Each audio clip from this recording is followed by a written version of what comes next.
How are you? Sunday. Auntie, welcome. How are you? Welcome, ma'am. Who is this? So you cannot greet me. You don't know how to greet somebody. An old woman like me, you see me, you cannot greet me. Who are you?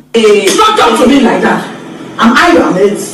Yes. I said, who are you? Yes. That you see me, you cannot greet me. Yes. You see your mother, you cannot. I can deal with you now, so that you know that this is my nephew's house. Thank you, ma'am. Who are you? I said, who are you? Who are you in this house? Do you know me? Who are you? I said, who are you? You don't know who I am. Why do you behave like that? You see me in my nephew's house. I'm telling your mother that your mother is. Get down your leg. Number one, who is this? Who are you in this house? That is sure. I said, who are you that you cannot greet me? Are you mad? I just came in and started ranting and you expect me to greet you. Stop that nonsense. Stop that nonsense, my friend. You don't know who I am. Why do you behave like that? You see me in my nephew's house. I'm telling your mother that your mother is. Get down your leg. Look at this nonsense. What kind of nonsense is this? Is that the way you want to use my nephew? Don't you know that I don't see what is going on? Oh, who are you? Who are you? I said, who are you in this house? Mother, please keep quiet. Keep quiet. Your voice is down with the dance and making yourself how? Quiet. Who are you? Who are you in this house? Do you know me? Who are you?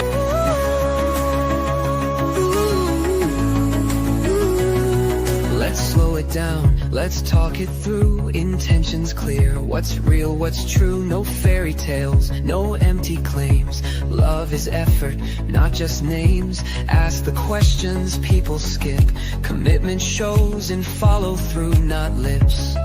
If it's worth it, it survives the miles. Distance tests, but love decides.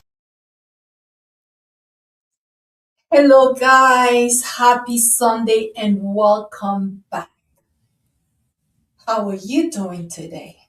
You know, when it comes to relationships, loyalty rank really high in my book. It doesn't matter the kind of relationship I am in. I expect the other party involved to be loyal because I breed loyalty. So my question to you is, what are your expectations around your significant other reaction when it comes to you being accused, violated by anyone? What do you expect them? How do you expect them to react?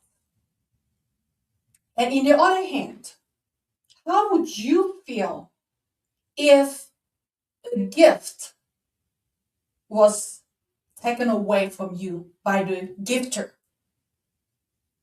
How would you feel if someone else's opinion mattered the most in your house, in your relationship?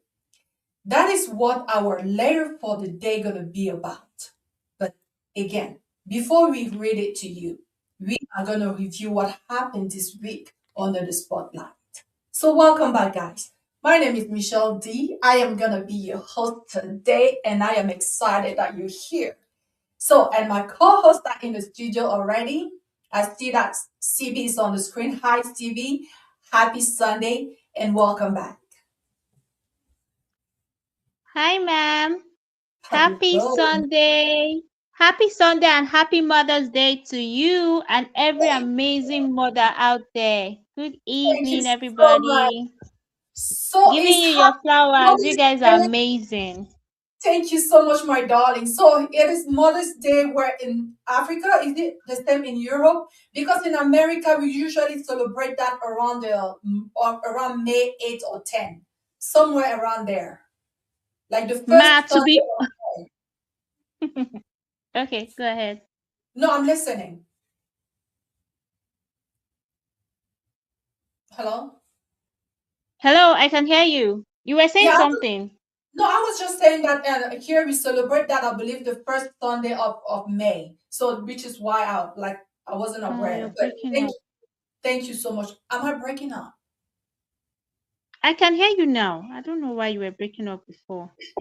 Guys in the comment section, welcome back. I am so excited that you are here today. Let me know in the comment section if my sound is good. And please, if there's anyone here that knows their way around production and podcast, I would love for someone to recommend a good mic to me because I cannot tell you how much money I have spent trying to get good microphones, but every time I always end up being disappointed.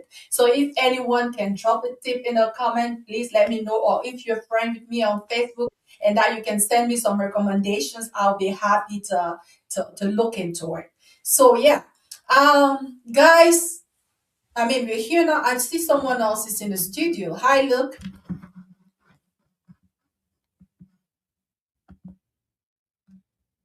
Okay, Luke, we cannot hear you, but welcome.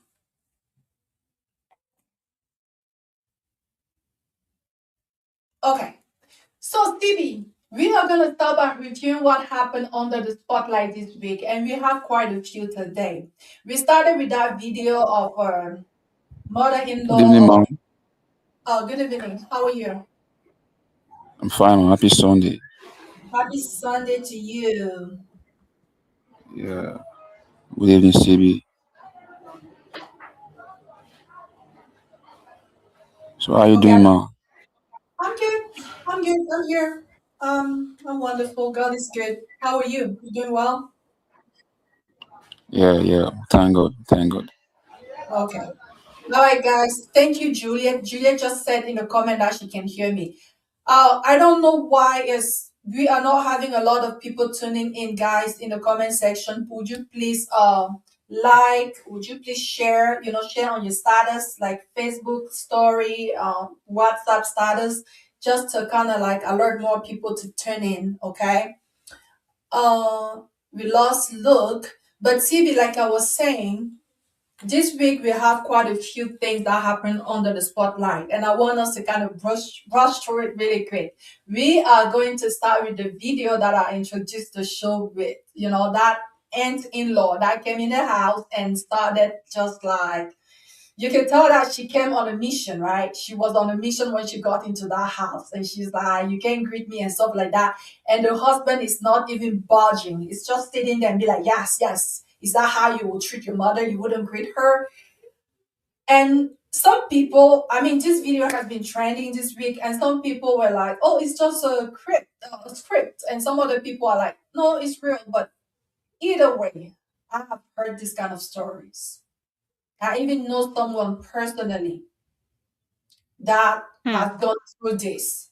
Like her sister-in-law came in the house and Hmm. just started, you know, beating her up and stuff like that. So these things happen, right? Now, have you seen this video, CB?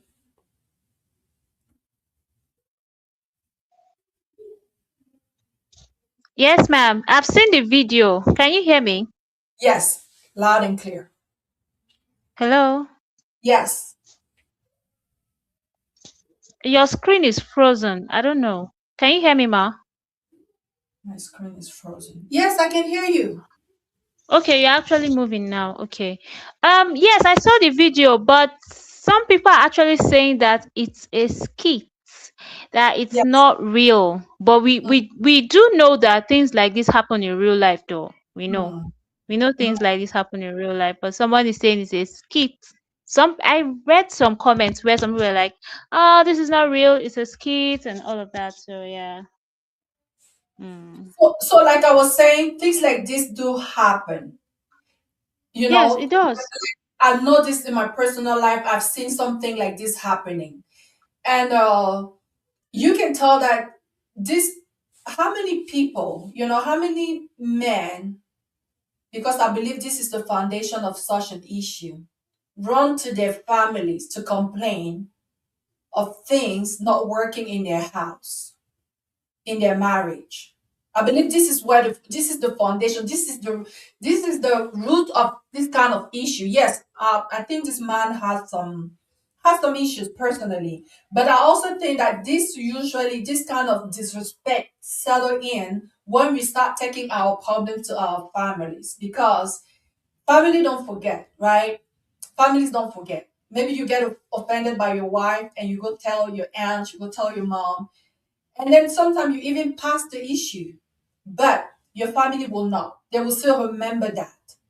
And this is how they will come in your house and start showing this kind of disrespect. So what I'm gonna ask you, CB, have you, like in your personal life, have you encountered such a situation? Absolutely not. Absolutely not. I haven't had any situation where the mother-in-law has to come and beat up her daughter-in-law in the name of "you didn't greet me." I feel like if something like this is going on, it's not just about that day. There's a there's this resentment that's been there, and then this, what they call it, bad blood between mother-in-law and daughter-in-law. So it's not just that day, the whole thing. So, it all begins when the mother-in-law doesn't like you. The first day the man introduces you to the family, and the mother-in-law is like, I don't like this one. The kind of energy that she gives you will make you know if you're welcome to that family or not.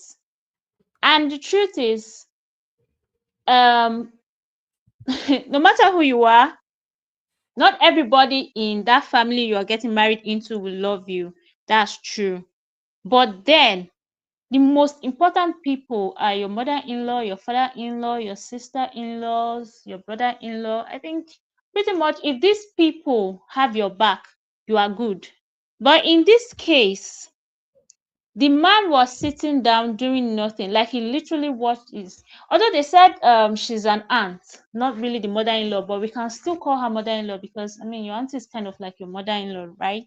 So in Mm, this case, if, as a man, if you can sit down, and I'm not going to apologize for the next thing I'm going to say, if you can sit down and watch your family members bully, hit, or harm your wife, or even abuse her, say nasty words to her, you're not a man, and you don't have balls. You just have the male before organ. we You don't have continue, balls. CB, I mean, Literally and metaphorically. Yes. Because why did you get married to somebody's daughter and you think it's okay for your family members to come and maltreat her? You do realize that that's somebody's daughter, right? Yes. And again, let me tell you something. If you are a man and any member of your family is comfortable insulting your wife or humiliating your wife, it doesn't matter what it is she has done. Hope you know they're also humiliating you. Hope you know that's a slap to your face and they're telling you, oh man, you don't have sense. Look at the kind of woman you got married to. You see? So when we say protect, that's what we are talking about.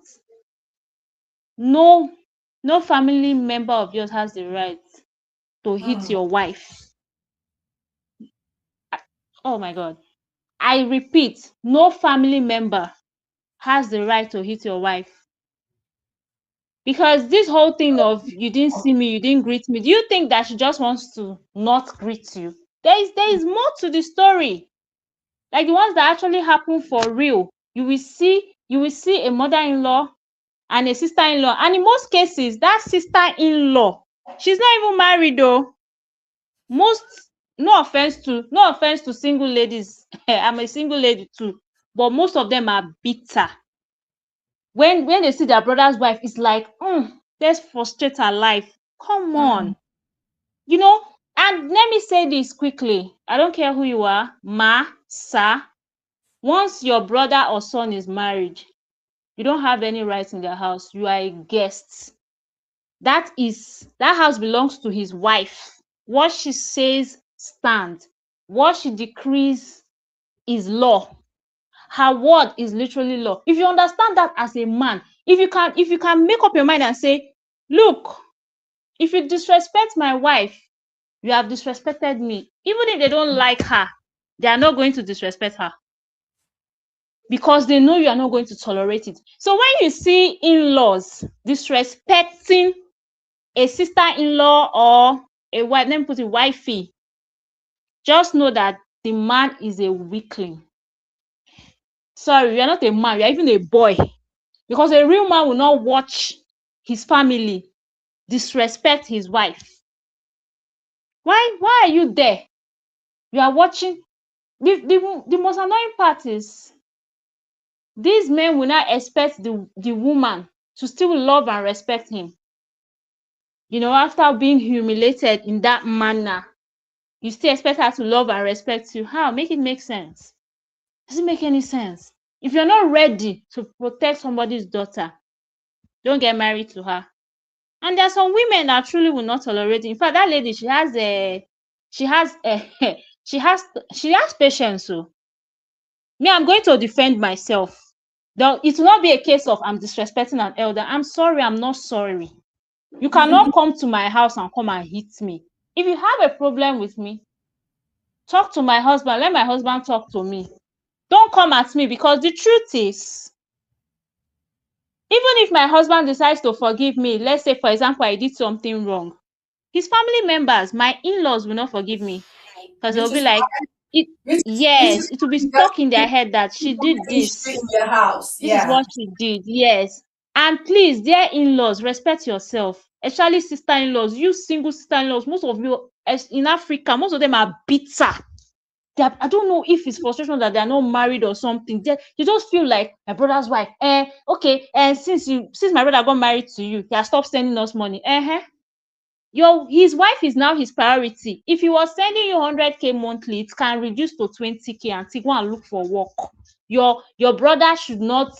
Don't come and start blaming his wife. She's his priority. You go and look for a job, or you to look for a man that will be giving you money. Because some of them will be like, my brother has changed. He should not change, because he got after getting married to his wife, he now has fresh responsibilities. He should not change. He should keep bankrolling you guys because he has money. Look, if he has money all over the place, that's cool. If he's giving and it's not affecting his family, he's doing everything he's supposed to do, like providing for his wife, that's beautiful. But if giving you 1 million is going to stop me from opening my hair salon, for example, there will be problem, because it's me first. And you see these sister-in-laws, when they get married, they would not want their own sister-in-law to come and inconvenience them in their own houses. But they are very, very okay. Yes. Hi, Mr. Emmanuel, welcome to the show. But they are very, very okay. Yes, they are Emmanuel, very, very. I don't think Emmanuel want to come in the studio. I don't know Man, what can you're I doing. continue? Can you hear No, you me? can. Yeah, you can continue. Can you hear me? Yes, I can hear you. I can hear you loud and clear. Okay. Yeah. Okay, so this type of sister-in-laws will not tolerate the things that they are actually doing to you. That's just the truth. And I don't know. I don't know where the frustration is coming from. They are I always bitter. think it's also CB. I think it's also a lot of ignorance, not just from the part of the in-laws, but also the husband who will not protect, because a man is supposed to protect, provide, and what is another P. My friend JJ Yes, Klima, he wrote an exactly. amazing book on that. And He's supposed to protect and provide, and but a lot of men have not understood these things. Maybe we have to get back to the place where we do marriage or counseling classes before people get into marriage, because people get there and still continue to be their yeah, mama's some baby. churches do. Yeah, I'm very aware of Catholic. They do that. They have it's marriage very classes. important. And it's crucial to have someone that you both respect, you both can, that can really like sit you both down and talk to you and influence your life, because like it's like mentorship, right? Yes, yes. Someone Every you can respect. Yeah, Yes, in every business exactly. that you want to be successful at, you want to have a mentor. You want to have someone that keeps you accountable, right? And the same thing with marriage. You can't just get in there and know it all. No, like someone said, like very humorously, he said that marriage is the only marriage is the only school that you get the certificate before you get to take the classes.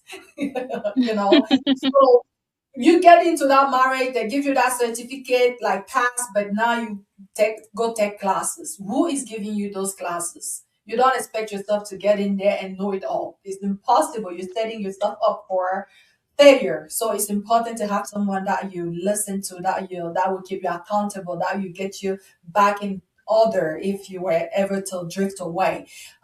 Luke here is here. Luke, do you have anything to say on that? We have quite few some few things to review are in our love and life under the spotlight.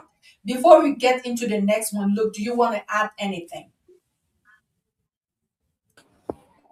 Actually, I didn't hear what you guys were saying, what you were discussing about. Yeah, we are talking about a video, that training video online. Some people say that is a skit, but I mean, everyone can kind of relate to that. Like you've seen it at least once in your life. So this is an Auntie, welcome. How are you? yeah, this is an in-law that barged into the house and start like get physical with the woman of the house, like that she didn't greet her. And you can tell that she came for the purpose of doing this. Maybe the husband went and complained to her about what his wife was doing, and she came to teach her a lesson. And now we are talking about how do we set those boundaries with families.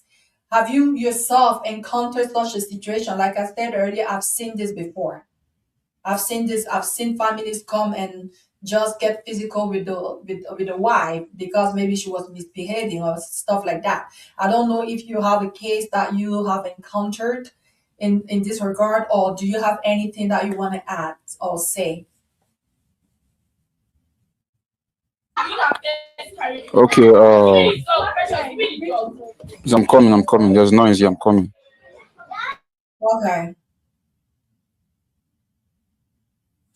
Hi, Mercy Kendra. How are you doing? Emmanuel, how are you, my brother? It's been a while. Like I said, if anyone wants to add something, if you want to hop in, there's the link in the comment. We can put that link there or just let us know. Okay? Okay, okay. Can you hear me? Yes. Okay, in-law barging to the house, insulting the wife because she didn't greet him. I didn't really see that video, so I'm just going to try to give my comments from what you just said now. You see, Yeah. you see, first of all, I don't really know when the not greeting in quotes happened. So I don't know if it happened immediately the woman entered the house or the in-law entered the house, the lady didn't greet her. So I'm going to start with that.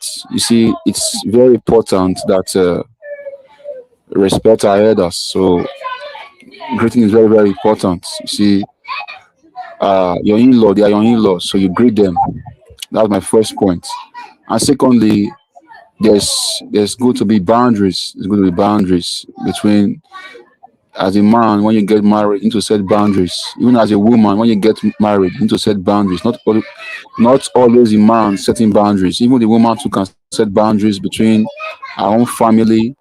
The man too set boundaries between his family too, so that they can have that right to come into their home like that. Like that is their home. And you as an in-law barging in, that shows that the man of the house or the woman of the house has given you permission to do that.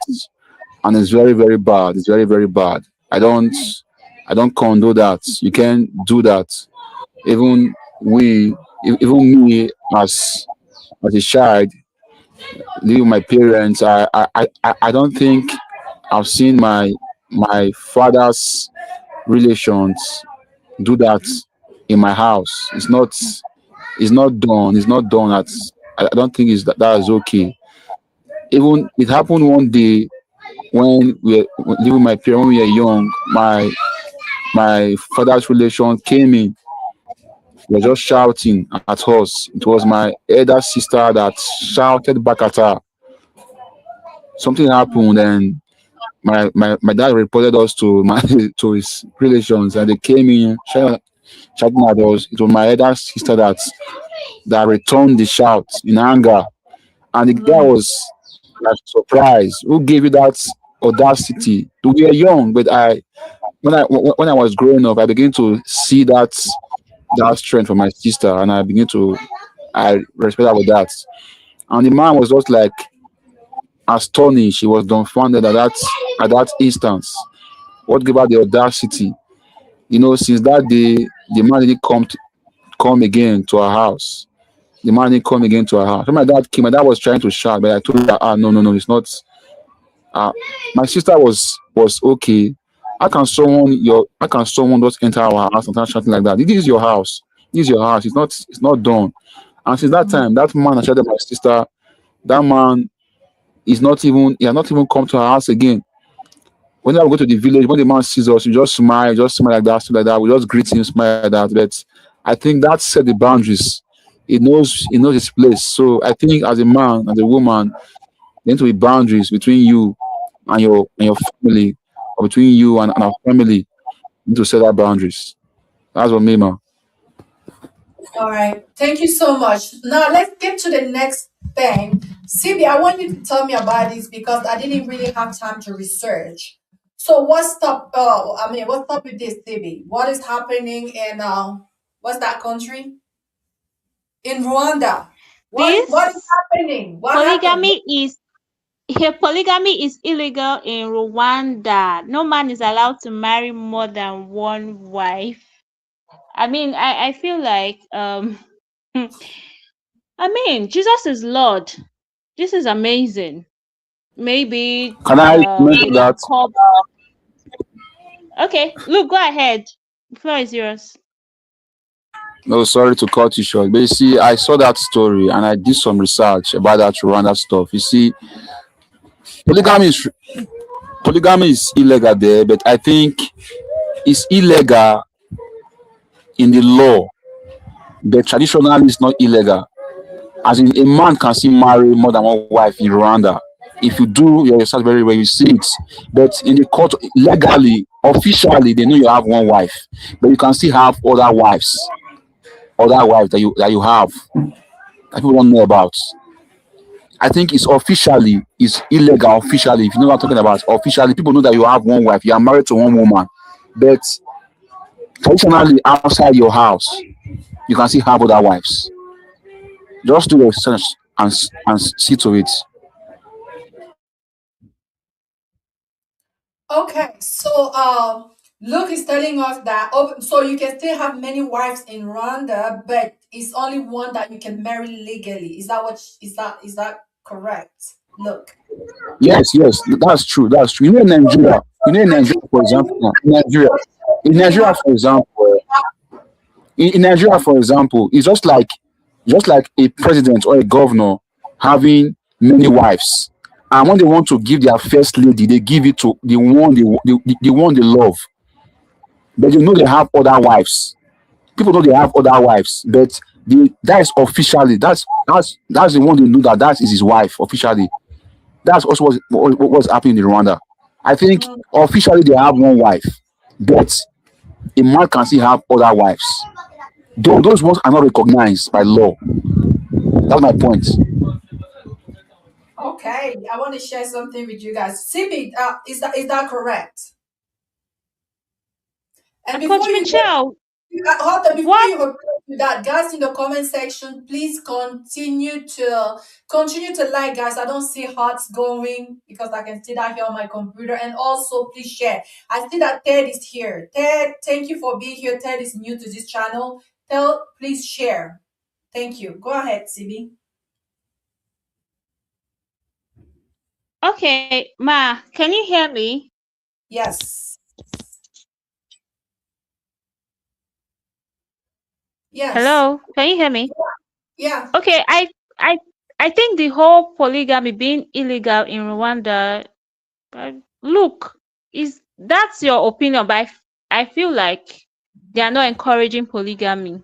It's like one man, one woman. I mean, to have a sane society. Because let me tell you, No matter how you guys try to make polygamy look okay, it will never be okay, because even among siblings there can be competition. So how much more step siblings, where, okay, your dad, our dad loves your mom more than our own mom, or our mom is the favorite. There's always that competition. There's always envy, there's always hatred. No polygamous home is peaceful, please. Forget social media, forget how much you're trying to hype it. Even back in the day, we had wicked stepmothers. I mean, okay, this one is fiction, Cinderella is not real, but at least we can see. So there's always one thing that will make polygamy not, how do I put this now, it's not something that anybody should desire or wish. Because I feel like spiritually and physically you are fighting a lot. Emotionally, some children might even end up being traumatized, and some children don't even do well when they know they are not the favorite. You see, that's how you guys indirectly create psychopaths. Yes, like it or not, polygamy does this all the time. It's never a good idea. I don't care if money is involved. One man, one woman, that's equals to a sane society. So I think that's what they're trying to preach, even though we know that everybody in Rwanda cannot, every man in Rwanda might not obey that law. But I think that's what they're trying to do, and I like it. Please, one man, one woman, no side chicks, no second Okay, wives, please. okay. You see, I'm not saying polygamy is okay. You are not getting me wrong. I'm not in support of polygamy. You see, what I'm trying to say is that if you have the money, if you have the mental capacity to go for it, why not go for it? That's it. I'm not saying it's okay. Me, I don't like polygamy, but I won't just cut it off like that. If you have the money to go for it, go for it. I don't see anywhere in the Bible where God say polygamy is bad. I don't see it. Look, So look. If no, polygamy was the original, let me replace Mr. List today. If okay. polygamy was the original plan, God should have created one Adam, 10 Eve. But he created one man, one woman, which means one woman is enough for one man, or else he Do lacks you, discipline do you, and self-control. Guys, can do I you say see something? Please? Can I do say you see something? anywhere do you see anywhere in the Bible where God said where God said polygamy is bad? Do you No, see I it? didn't. Even I did even not. even in a even in a nuclear family itself, there's still competition. Even in a nuclear family, even one man, one wife, they can still produce bad children. Even one man, one wife, they can still produce bad children. Polygamy can still produce bad children. So what's the hiccup here? What's the argument here? I don't see anything here. Okay, can I say something, guys? Can you guys hear me? You can go Yes, on, man. we You can can go on, hear man. Go you. on. We are Yeah, waiting for yeah, you to talk. yeah. I mean, what I'm gonna say is that yes, God created Adam, God created Eve. uh at that time there was only one man, there was only one woman. I don't know if anyone has taken the time to look at the world population, right, and see like how many females are on earth today and how many males, and see if the math can balance, like if It's not one man. accurate. It's What do you mean? I mean, whatever it is, whatever the census is, whatever figures they come up with is not accurate. It will never be accurate. Never. Yeah, Because so every day mhm. people are actually living this world, and we are having people giving birth to kids. So it will never be accurate. Sorry. So what? But it's been proven, that it's been seen. I don't know. Like, don't cut me on this. I don't have the latest statistic, but I'm pretty sure if someone would like type on ChatGPT could give you an estimate, like really quick. There are more women on earth than men. Meaning that if every man will become responsible and decide that I'm gonna marry one woman, there will be a lot of unmarried women, and which is why I Hmm. believe, hold on, please. Let me finish now. Which is why I believe that in our tribes back in the days, I believe that this is why one of the reason why in the tribes, the kings or the men of that tribes will like marry one, two, three maidens because there was not enough men to marry all of them. And we have also seen with war, there was a time where men would go to war, World War I, two, and the male population will dramatically decrease. So pardon my French brain. So will decrease, and then we'll end up with a society where that there are more women. Even in the Bible, read the Bible. There was a time, I believe, the tribe of Dan, no, or the tribe of Jacob. They went to war, and a lot of male were like killed during war. And Tribe of Benjamin. thank you so much. That was Benjamin. Like a lot of men were killed, and they had to like all the whole other tribes, the 11 other tribes had to like come together and find a solution to the women that were left in that tribe. They were like, oh, we need to find a way to like marry them, and so that that tribe doesn't disappear. So this is it's not it doesn't date from today. My only thing when it comes to polygamy is that you have to be able to afford the means of your politic. As a man, don't be broke and tell me that the little one that you have, you're going to share between me and the other person. I get really angry at that. I'm like, what in the world? I can go fend for myself and I don't need you coming with your peanuts and sharing that, right? If you don't have enough, be mindful of that and use your resources right. In my family, I have someone very close to me. I have spoken about that story here several times. The man is having babies out there. I'm telling you, the lady, she's related to me. This is a person that I will support. This is a person that I will help under different circumstances. But since the time that this guy started having those babies out there, I don't feel comfortable. The woman is related to me.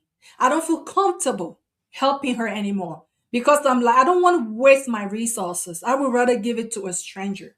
Because this guy, if he didn't have enough, he would have focused on his family. But the reason why he decided to go and create a second family is because he can afford it. Because if he couldn't, he wouldn't, then he had no business doing it in the first place. Now, the woman in this situation that is being cheated on, that is related to me, that I would have helped or under other circumstances. If she called me and said today, oh, my child need this, in the past, I would have been moved to help. But now, I don't want to.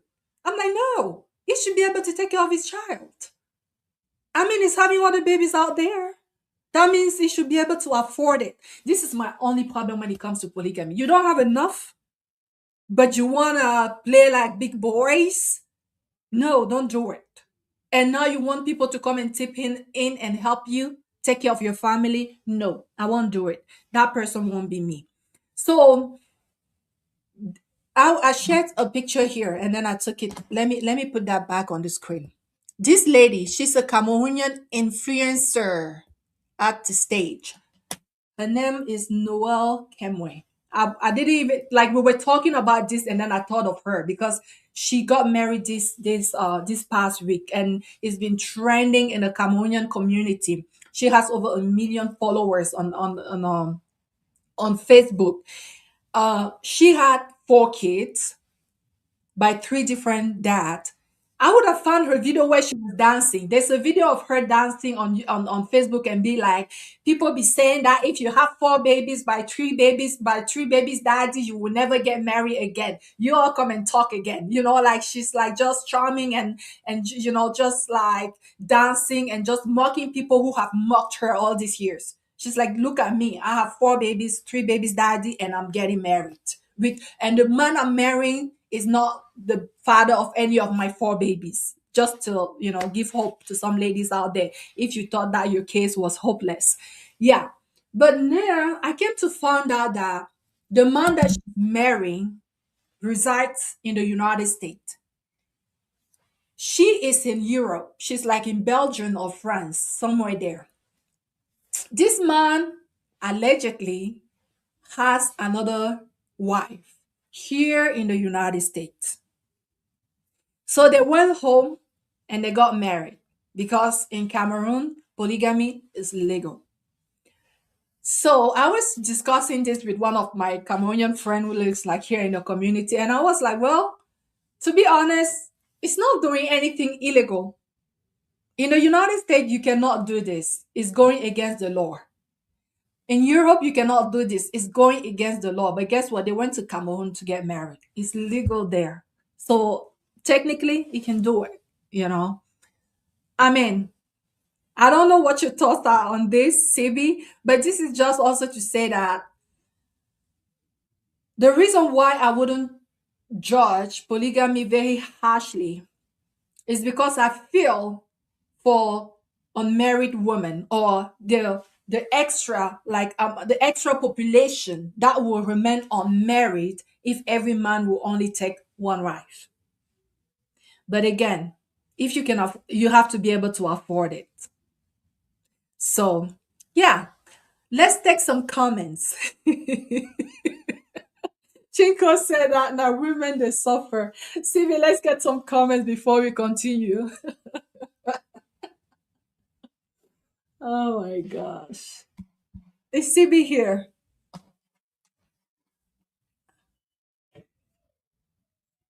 Sibi, are you here?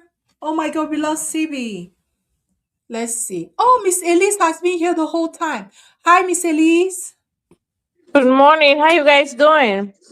Well, we're here. We're trying to tackle all these topics. So we were just talking about we had this in a I don't know, for backstage. some reason your volume is very low.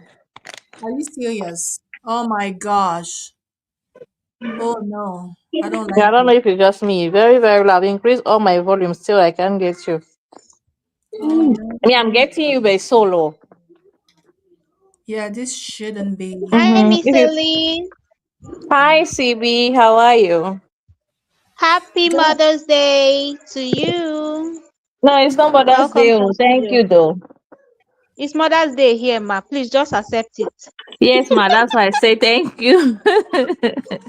Thank you, dear. Thank you so much. Happy Mother's Day to everyone in Nigeria. God bless you all.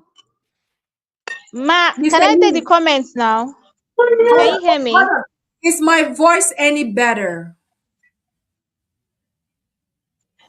Yes, ma. Much better now. Yes.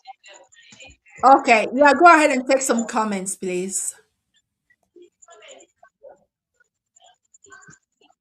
Okay, so I'm taking this one from Mr. Emmanuel. Hi, Mr. Emmanuel. Thank you for joining us today. So, Mr. Emmanuel is saying, not many men do so from my view. We have the duty to protect our other half. I think he was reacting to the video we played earlier on. Can you please put those comment, highlight those comment on the screen so we can all read it, Sibi? Yes, ma'am. Okay, So good. let me take the comments again.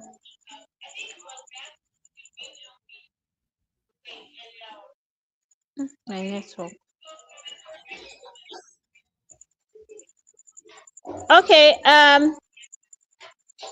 so this comment is from Mr. Emmanuel. Mr. Emmanuel is saying, not many men do so from my view. We have the duty to protect our other half. He was reacting to the video we played at the beginning. Let me take the other one. Thank you, Mr. Emmanuel. So I think Comfort is reacting to my comment where she said it's frustration. I think she's reacting to the part where I said the single sister-in-laws just like to frustrate their brother's wife. Thank you, Mhm. Comfort. So the next one is still from Comfort. Comfort is saying, I pray I should not experience this kind of thing. God forbid. No woman wants to experience this. Absolutely not. I don't think there's any woman on this earth. The next comment is from Juliet. Juliet is saying, it is good to correct with love, but that beating was extreme. I believe Mm. Juliet watched the video, so she's reacting based on what she saw in the video. Yeah. And the next comment is from Mercy Kendra. Hi, Mercy. Mercy is saying, how can the man watch his mom attacking his wife? This is ridiculous. Thank you, Mercy, for that comment. I wonder. So the next comment is from Chinko. Chinko is also reacting to the video. Chinko is saying, now women, they suffer last, last. Whoa, there are some women that actually enjoy, Thank you, Chinko. Yeah. So let me take the next comment. This one is from Chinko and it's pretty loud. So Chinko is saying, I believe there are still men in the country despite the rules because cheating is a choice. Just because James can eat same meal forever doesn't mean Peter can. Let's learn to accept people the way they are. Chinko, are you serious? I thought you are a girly girl. Are you supporting polygamy? Because me, I don't understand this your comment though. It's pregnant. Your comment is pregnant, Chico. You want to break the table. It's called Chinko, please, let me understand you. Are you saying that you support co-wife? Like right now, if your husband say, I want to marry another wife, are you game? Because this is your comment, please. Reply me in the comment section. This is pregnant. I'm not going to let it go. But that's all I can take for now. All right. So Hello, Miss Coach Elise, Michelle. yeah. I want to say something. Uh-huh. And then you want to? Go Yeah, for you want it. to? No, talk. No, talk now. No, I don't know the beginning. Talk. It's my friend here. He said he wants to say something. Of course. Oh, Hi. no, talk. Hey, good evening, man. Hello, how are you? What's your name? My name is Samuel. Hi, Samuel. Nice meeting you. Thank you, man. No, but that polygamy. Talk now. About the polygamy, Yes. as a man, if you are capable to take the responsibility, it does not matter. You hear me? Yes, we can hear you loud and clear. Okay. So, as a man, if you are capable to take the responsibility, it does not matter. You can marry more than 50 wives. So far, you are capable to take the responsibility. Talk And one, talk and to and one wetin I learn about that thing is when you marry the 50 wives, there's no need for you to love one more than one. Do you understand? Yes. So even though you love one, there's no need for you to show say, I love this one more than this one. For the other one to understand, say, I love this one more than this one. Because it get how the thing roll. For my place, man dey marry 5 wives, but all of them they live in the same way, according to the way when we say their husband show them the way. Because this fault is from the men, it's not from the woman. We not say women cannot love each other the same way, but as a man, when you don't marry 5 wives, you get the way when we say you suppose put everything in order. You understand? Yeah. That's my opinion. Thank you so much, Samuel. I mean, I agree with you, because I'm like, we be here Coach trying Michelle, to. you very far from your phone. I'm not though. Guys, you cannot hear me. What is happening today?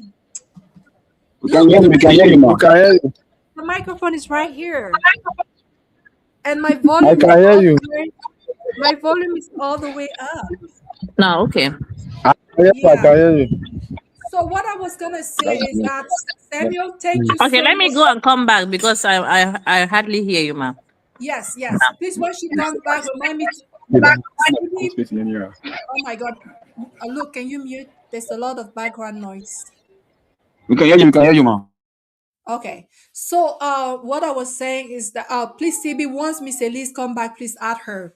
So what I was saying is that Samuel, I agree with you. If you can afford it, why not? That's me.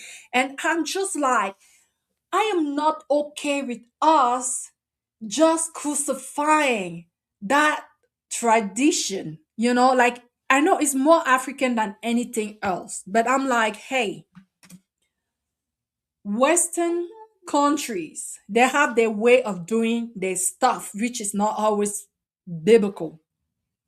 A man can marry a man, a woman can marry a woman. That's not the topic of today. In Africa, a man can marry two wives. After everything is said and done, I feel like if we're going to retrace the history of the Bible, we are going to find out that there were men in the Bible that God worked with and who had more than one wife.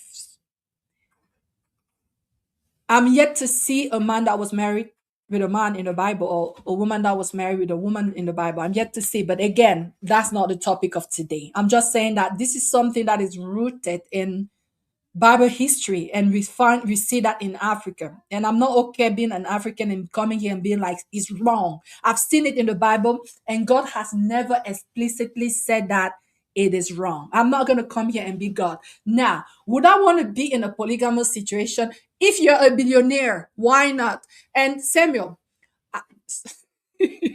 Samuel, I don't agree that a man can equally love two women.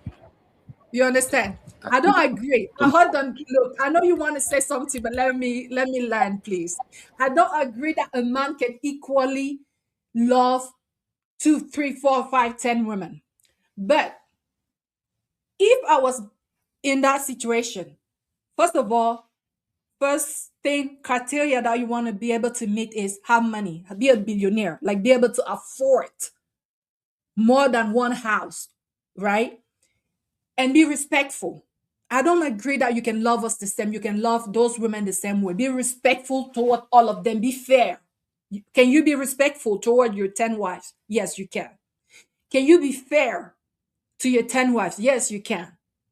Can you provide equally to your 10 wives? Yes, you can. Now, when it comes to loving, those are details. Because yes, love is not what sustains a relationship. Even in a monogamous relationship, love is not what sustains you. At first, there's love, there's butterflies in your bellies for the first 6 months, 1 year, 2 years. After that, I promise you, love become kind of obsolete. I'm not saying that love is not important, but love become like very minimal. You still want to have respect in that relationship. You still want to have accountability in that relationship. You still want to have commitment in that relationship. You still want to have as a responsibility, like doing your part of the bargain in that relationship. That will keep you going. That will keep you going. What is love? Is relative. How do you love me, respect me, provide for me, be there for me, show up for me? That is love. Can a man do that to 10 wives? Yes, he can. I believe a man can. So if you cannot afford it, please stay away from it. That's what I got to say regarding. But I know Miss Elise is here, and I know she'll have a lot to say. And also, Luke, you wanted to add something?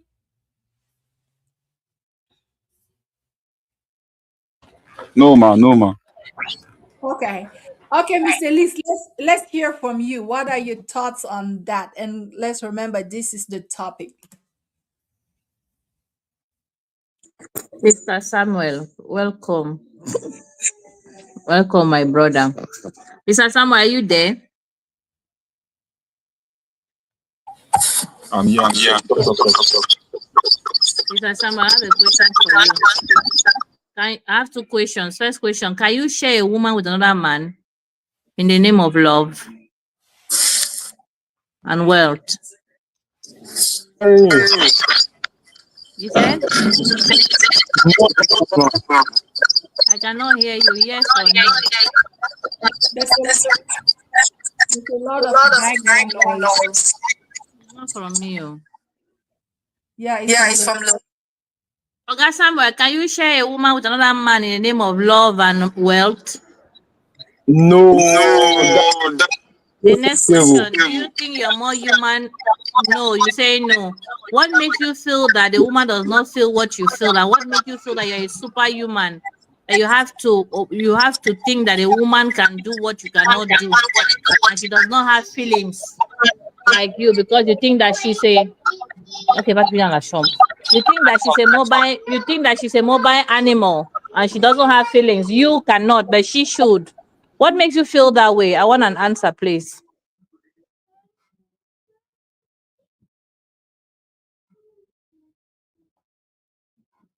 I am the one to go to your family to tell your family that I like your daughter, that I want to pay her bride price.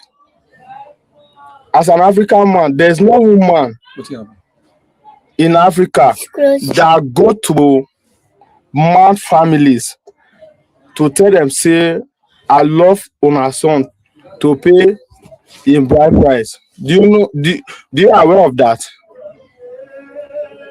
Okay, so if I understand you well, the only thing you're holding on to is bride price. So if today they cancel bride price, you accept that the woman will come and marry you.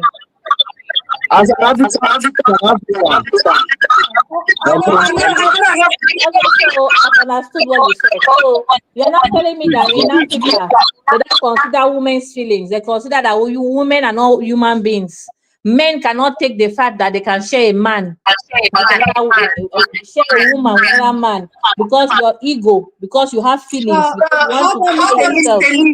Mr. Elise, hold on. Mr. Samuel, you gonna why am I having an echo? Mr. Samuel, you're gonna have to type your comment in the your reply in the comment because we're having a lot of echo coming back from you and a lot of noise. Yeah, maybe he can go and come back. Maybe it's just network. Yeah. Yeah. Okay, Samuel, please go and come back. Maybe it's network. It's not for myself. It's your side, Oga. Okay, Miss Elise, just go ahead and land. Just go ahead and tell us. Yeah. So I'm done with him. The African culture favors men and consider men as human beings. Feel like men don't have, they cannot take it because they have feelings, because they have ego. Women are animals, mobile animals. They don't have feelings. They can easily share because of bride price, because of wealth, because of small cola nut, small money they give to family, feed family. And the woman now can be used as a good, she's like a commodity.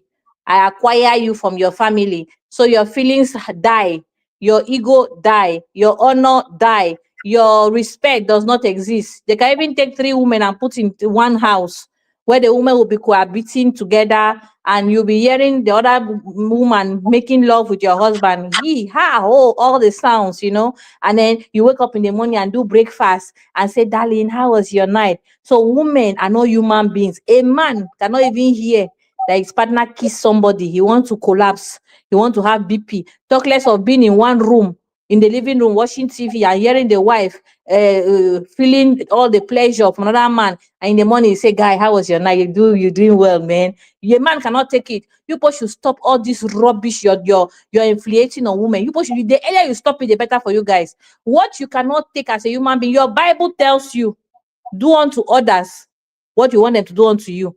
That alone, for me, that is my own law. What you cannot take as a human being, don't do it to another person. What you can take, do. Because you know that if they serve you the same thing, you'll be able to take it. So all this rubbish you're bringing about tradition to enslave women, to make women feel less than you. Hey, the Bible say in the Bible, there's no woman, because in those days women had no right. That's why you see Apostle Peter said, women should not talk in the church, because in those days, women were not talking in public. If you talk in public, they will stone you till you die. So he didn't want calamity in the church. He said, shut up your mouth in church. When you get home, ask your husband, because the law was that women don't talk in public. So he said in the church, women should stay quiet, because he didn't want people to come and kill people in the synagogue in the name of answering questions in the Bible, women asking questions, talking in public. That was the law then. Women had no law. In those days, when a woman commit adultery, they will kill the woman and leave the man. Women were like a subject to they were like goose. They had no say. As much as a woman could have cooked a bad meal and they divorced her because of that, a woman could have given birth and they say her breast is no longer standing for any silky reason. That's why Jesus said it, because of the hardiness of your heart that Moses told you, or Moses told you to divorce, because divorce was very easy. He said now, just because of adultery, he changed it now.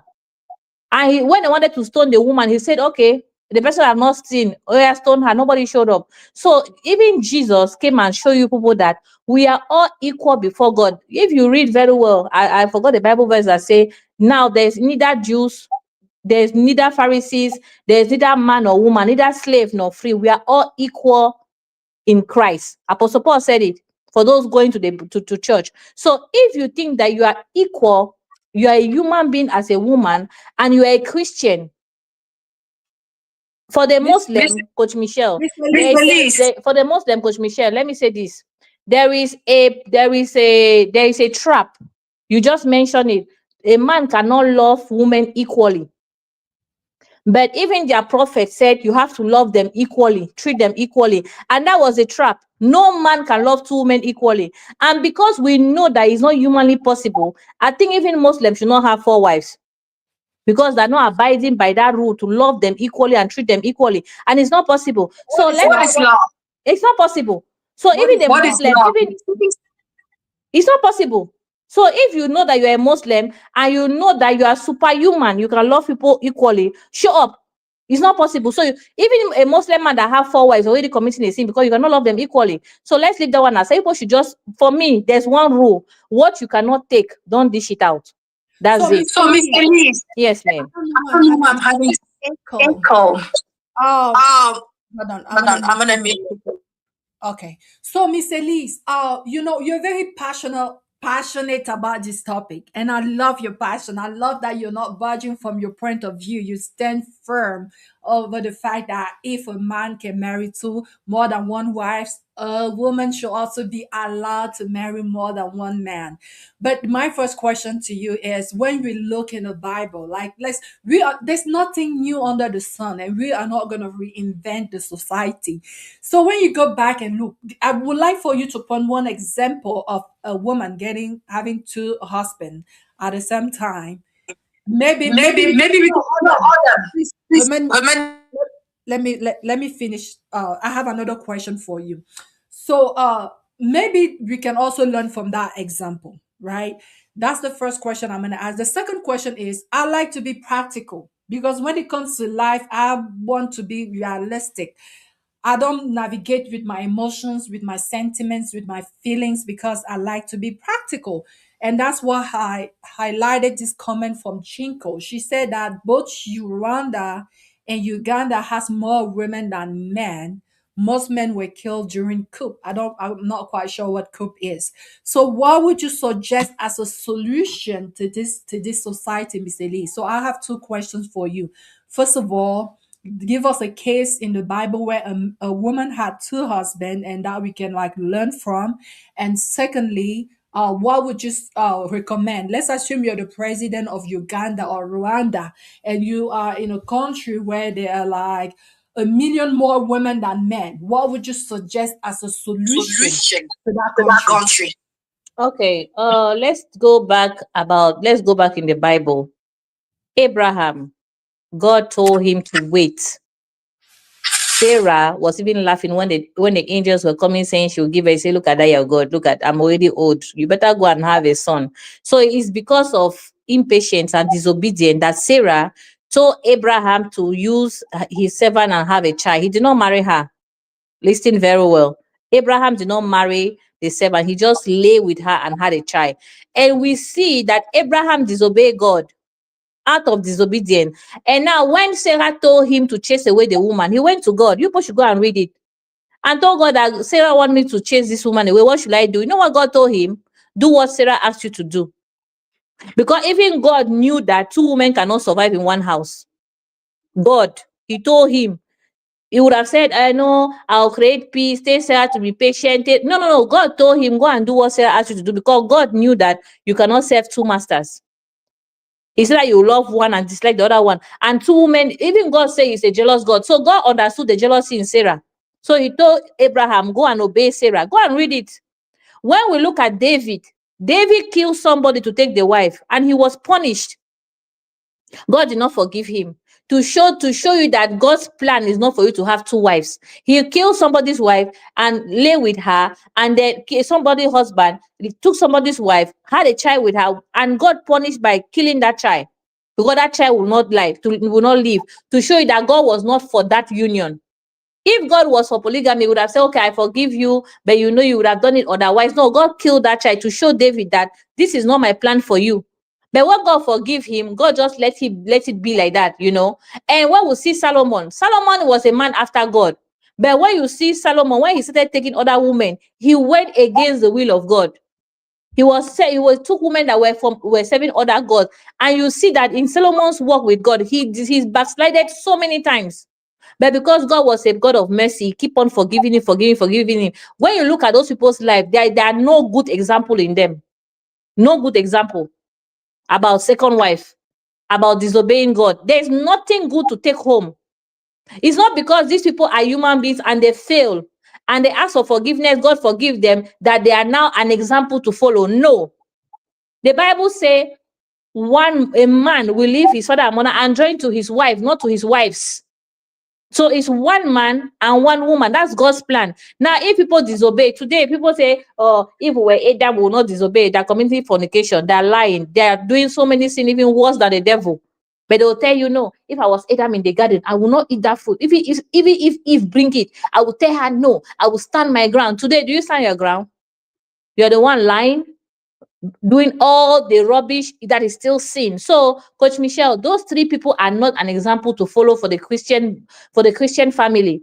Now, in the Bible, the Samaritan woman, she had 5 men. The woman that met Jesus at the well, she had 5 men, her alone. 5 men. But when Jesus asked her, do you have a husband? She said, no. He said, yeah, you're right. I have 5 men. And Jesus told her that none of them is your husband. She said, oh, I've seen a man that said it all. But she was having 5 men officially. Go and read it. She had 5 in those days.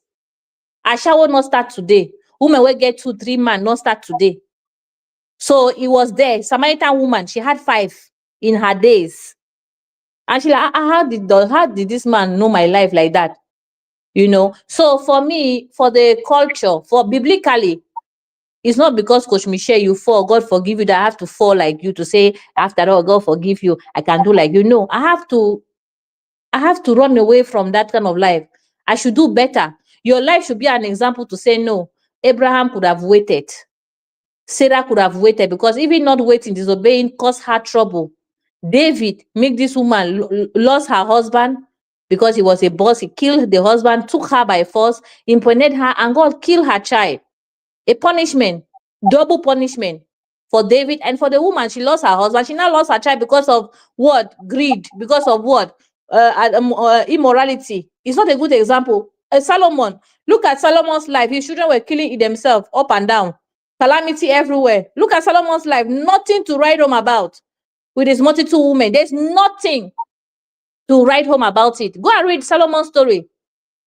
So those 3 are not a good example for the church of God. Now let's go back to Rwanda. The Bible says, Coach Michelle, that single people have more time for the things of the kingdom. I forgot the Bible verse. I'll find it for you. So being single, Coach Michelle, when you're single, you make heaven easily. Being single, is this in the Bible? That single people have more time. They obey God. But married people, they have to obey their partners and they obey God. It's more difficult for married people. That scripture is in the Bible. For those who are Bible scholar, oh yeah, bring the Bible verse for me because I'm not close to my Bible. It's written in the Bible. Miss Elise. Yes, ma'am. Miss Elise. Yes, ma'am. Can you hear me, ma? Yes, ma'am. Okay, so let me quickly break this table finally. No. Let me finish, my dear. Let me finish. Coach Michelle, everybody is not okay. Everybody, marriage. There's no marriage in heaven, number 1. Number 2, we've never heard that single lifestyle kill a woman. Oh, she was single and she died. No. It's always bad marriages. It's always violence in marriages. It's always betrayal in marriages. It's always bad in marriages, that every calamity. That's what the Bible says, seek for the will of God. Because when you marry the wrong partner, I don't think you even make it to heaven, because that partner self can make you miss heaven. So, Coach Michelle, everybody must not get married. Everybody must not get married. They prove if Jesus Christ came on earth 33 years, he was not married. We never heard anywhere that he had a girlfriend. No. Elijah was on earth, he did not marry. He was taken in heaven. Enoch was on earth. We do not hear that Enoch had family, but he was pure until God took him alive. So, Coach Michelle, marriage is not a do or die thing. People can stay without marriage. There are women that stay all their life, they don't know man. They live their life and they're good. There are men that don't marry, they are good. They don't have to be in any relationship. They just decide that they don't want to have anything to do with relationship, and they're fine. So marriage is not something people should be killing themselves for. No, you should. It's not by force. You can decide not to marry, not to have children, and live your life to the fullness. Thank you, People Mr. that Lee. Yeah, so I don't believe marriage is everything. So if you're in your country, there's no man, my sister, run. In fact, Rwanda said the girls are so beautiful. STDs are outside there. Spiritual problems are outside there. So you want to share spiritual problems because you want to have a husband. You want to share STDs because you want to have a wife. Are you serious? Being single is even better. It's more healthier. Because I remember when I was single, I didn't think for any husband. I was thinking one place. Coach Michelle, you remember your single life, how it was sweet. You travel when you want, you wake up when you want, everything. Now you're on schedule. You're on schedule for some elements that you brought on earth. You're on schedule for one husband that God gave you. You'll be thinking, you have to have his idea. Now, include diplomacy, and then you have to use skills, negotiation skills. You have to use patience. You have to use all the fruit of the spirit just to be with somebody. My sister, is it not too much work? Eh? It's only the strong people that are strong, people that are ready to sacrifice, that want to marry. So single people, if you don't want hard work, if you don't want headache, if you don't want to stop you to become to start depending, to start cooperating, my sister, singleness is better. Marriage is hard. They don't lie on and say marriage is easy. It's just the pictures that is good. When you wear the pictures are beautiful, everything. But the marriage, for it to continually be beautiful and smiling and everything, it takes hard work. Hard work. So single people, you are in a good position. So you people should stay single, eh? Marriage is not for everybody. Thank you so much. All right, thank you, Mr. Liz. Before I give you the floor, Zibi, I am gonna try to kind of counter some of your points here, because the reason why we have so many Christian denominations is because everyone come, take the Bible and interpret it in a certain way and go and create an organization out of it, which is why most Christians from different denominations will not agree, will not see eye to eye, even though we have that Bible as the foundation. You started out by saying that the reason why Abraham got in trouble was because he did what he did. Yeah, he wasn't married. Like, he had one wife. That I understand. That I will give you. Now, let's talk of David. You said that the reason why that child died was because David decided to get into polygamy and get that wife that did not belong to him. I'm going to say, first of all, that before he went to Bathsheba, he had at least 4 wives. Abigail, the wife of Nabal, that was called the fool in the Bible, was one of his wives. That's the name that I remember just because I like that story. So he had like at least 4 wives before he went to Bathsheba. And when God sent Nathan to come and talk to him, Nathan said to him that, gave him the parable of a man who had 4 lambs or 4 pets or 4 goats, but decided to go take one, that of his neighbor. And then when David said, how come? How can someone do that? That's wickedness. Prophet Nathan said to him that that's you. God said to tell you that if you have asked for more wives, single wife, I would have given it to you. Why did you have to go take from someone? That was the problem that God had in that issue. God didn't have a problem with him having multiple. God said, I would have given it to you. All you had to do was to ask. You say, Father, now I have 4 wives. Give me 10 more. I would have given it to you. Coach Michelle, thank you for that. Thank you for that pushback. Yeah. God said, I would have given it to you. Why did you have to go and take a man's life and then take what belonged to him? God was so angry at that. But now, the other story, Solomon.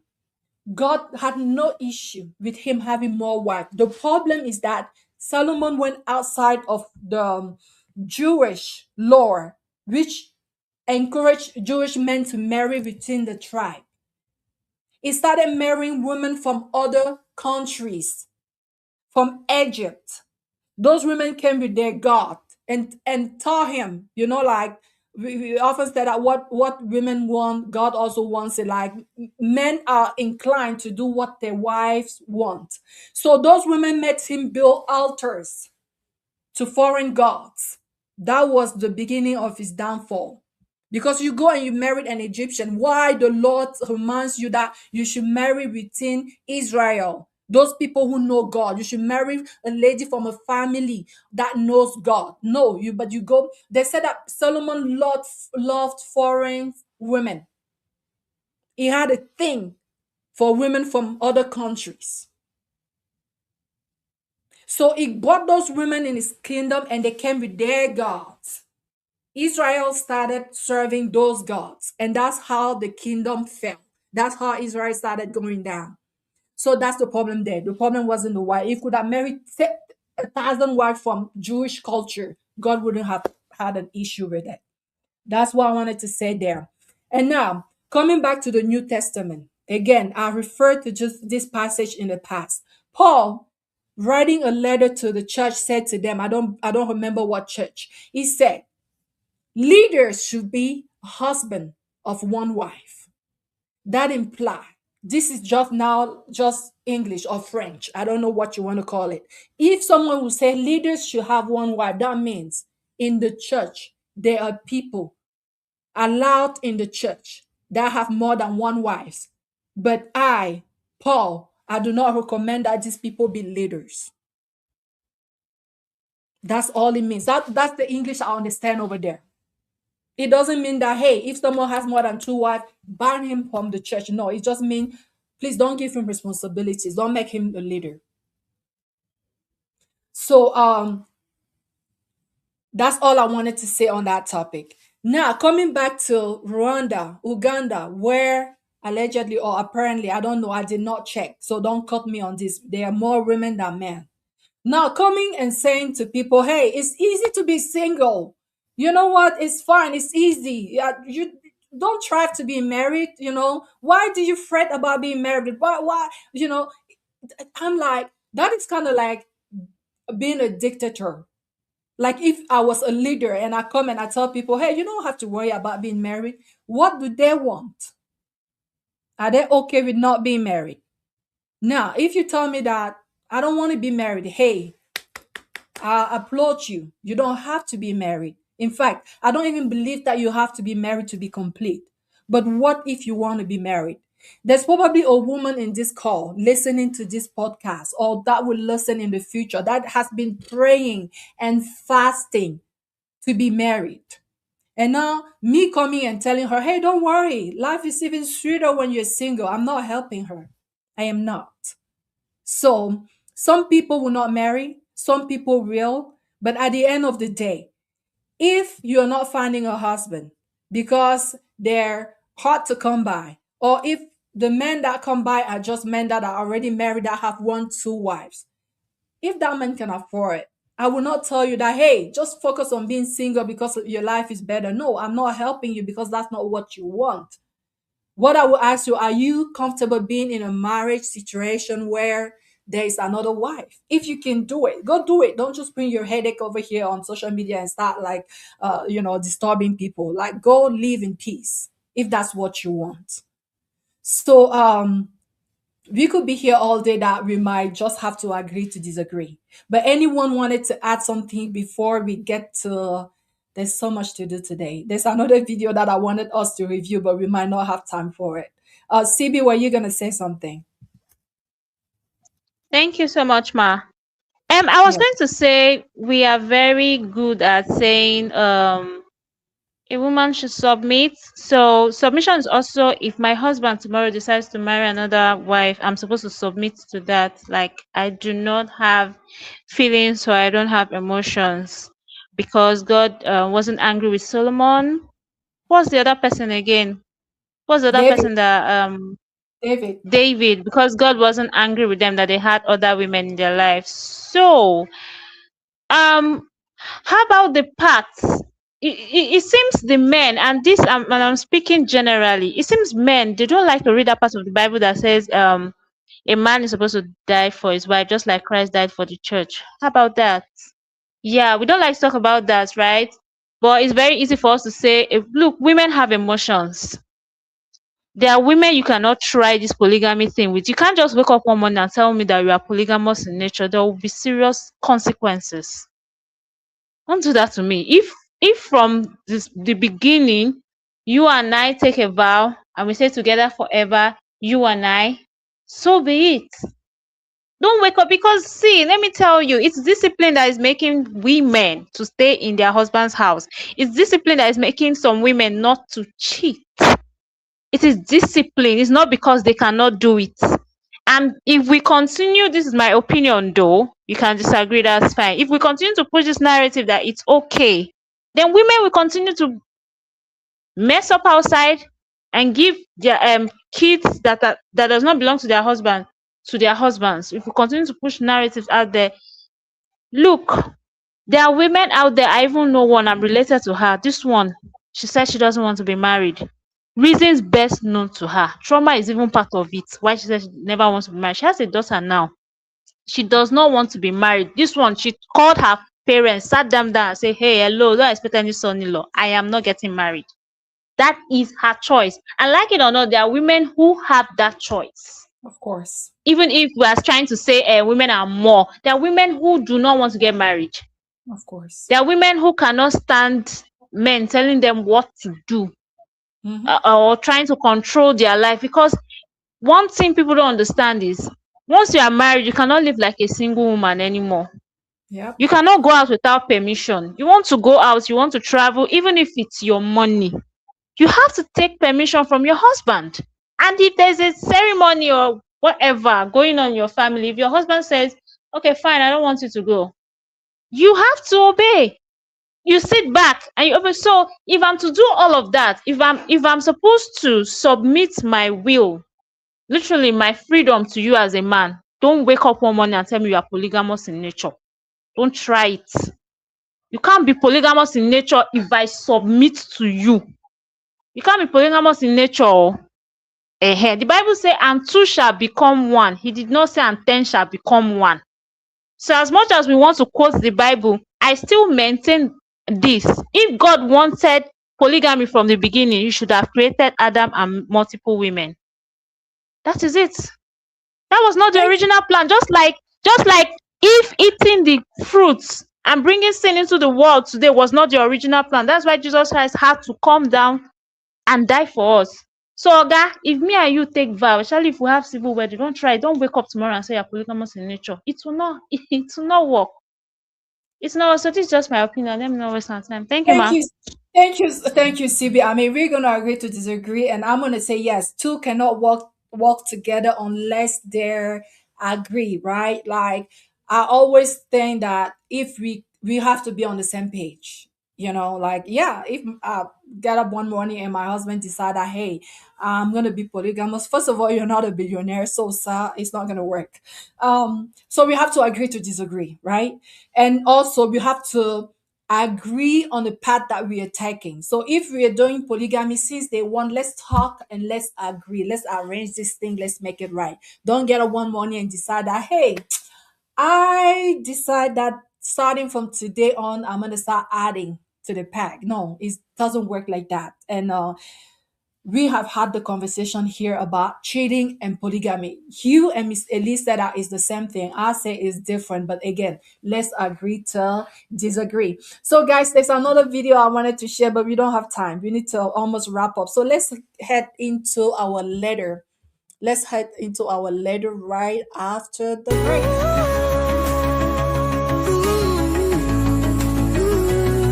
Let's slow it down, let's talk it through. Intentions clear, what's real, what's true. No fairy tales, no empty claims. Love is effort, not just names. Ask the questions people skip.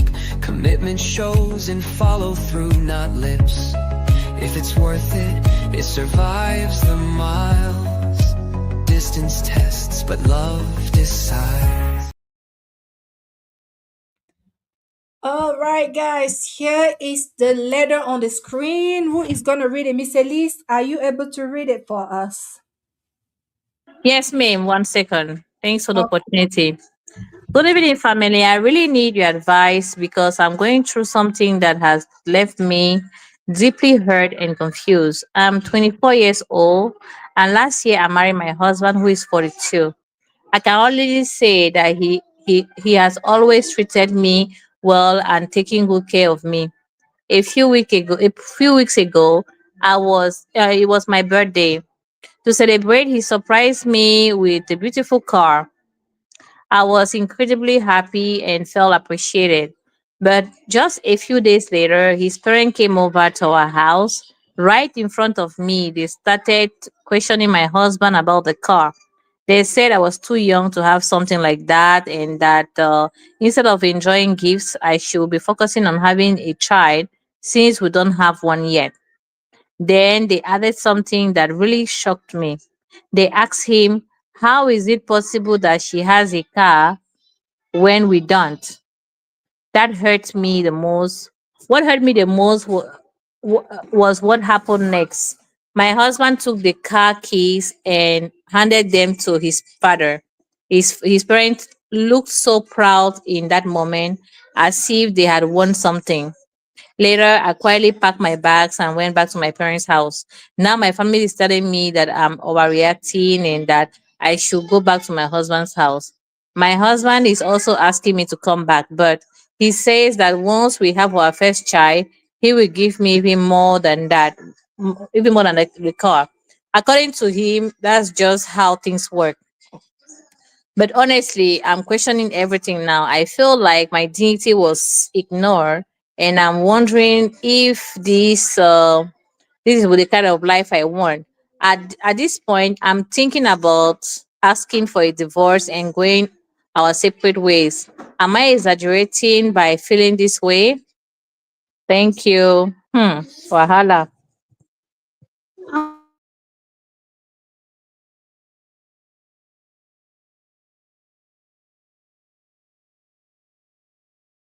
Man, we cannot hear you if you're talking. You're muted. Sorry, I was just laughing at you finishing with Wahala, and I was saying that I like it how my Nigerian friend said, Wahala Deo. So, Miss Elise, you just finished reading. I'm gonna put you on the spotlight. Would you have left if you were in her shoes? Coach Michelle, this is Wahala Pro Max. You know, this man is not a husband material. This man, this man is a disgrace to wives. These parents are bad parents, and this man is not mature. So it's kind of it's kind of hard. 1 second.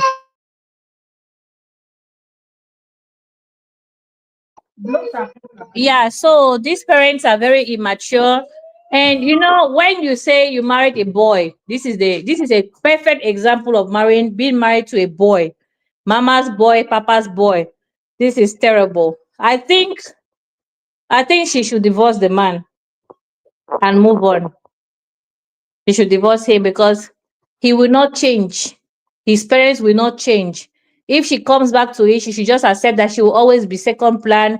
And whatever his parents decide in her home, that's what will happen. So is she okay to commit her future marital life into the hands of her father-in-law and mother-in-law, or she have to start praying for them to die soon so she will be free and handle her marriage? So I don't know what kind of prayer point she want to make. So for me, I will tell her, my sister, you don't have a child, praise God, move on. You don't want to be in this kind of situation. That's it. A man that cannot defend his wife is not a man, and is not qualified to be called a husband. A man that is still like manipulated by his parents is not qualified. If you are a man, you give a gift to your wife, your parents have no say on it. If they want if they want a car, they can tell you, oh son, we're in need of a car. The son will make means, will make a way to buy them a car. But for them to say the girl does, instead of having a child, she's having a car, and they should give them a car, give her give them her car and they give it to them in front of her. No, my dear. Even I know you can't take it. This is rubbish. She should stay. If her parents want to marry the man, they should go and marry the man. She should not go back to that man. She should leave him alone. Him and his family, they will marry each other and live their life. She should go for a divorce and leave them alone. This man is bad. This relationship is very, very toxic. There's nothing as worse as being married to a man that does not have his own conscience, that cannot take decisions on his own. A man that cannot use his brain. God has given him brain, and the brain is useless. He cannot use his brain. He cannot think for himself. He cannot take decisions for himself. He's just there. Useless man, empty vessel. This is what you call husband. This is not a husband. So, my dear, you've done well to pack your bags. Make sure you have a lawyer and take half of his belongings so that you'll not go empty handed, and divorce him properly and move on with your life. Rubbish. Rubbish plus ingredient. Thank you, Coach Michelle. Thank you so much, Miss Elise. CB, would you have left? And I see AJ is in the comment section. Hi, AJ. How are you? Thank you for being here. AJ said divorce and go where? I don't know if someone can put that comment of AJ like CB. If you can highlight that. I like that. He said divorce and go where? But CB, would you have left if that had happened to you? Any marriage where my husband doesn't have a mind of his own, first of all, I'm not going to marry a weak man.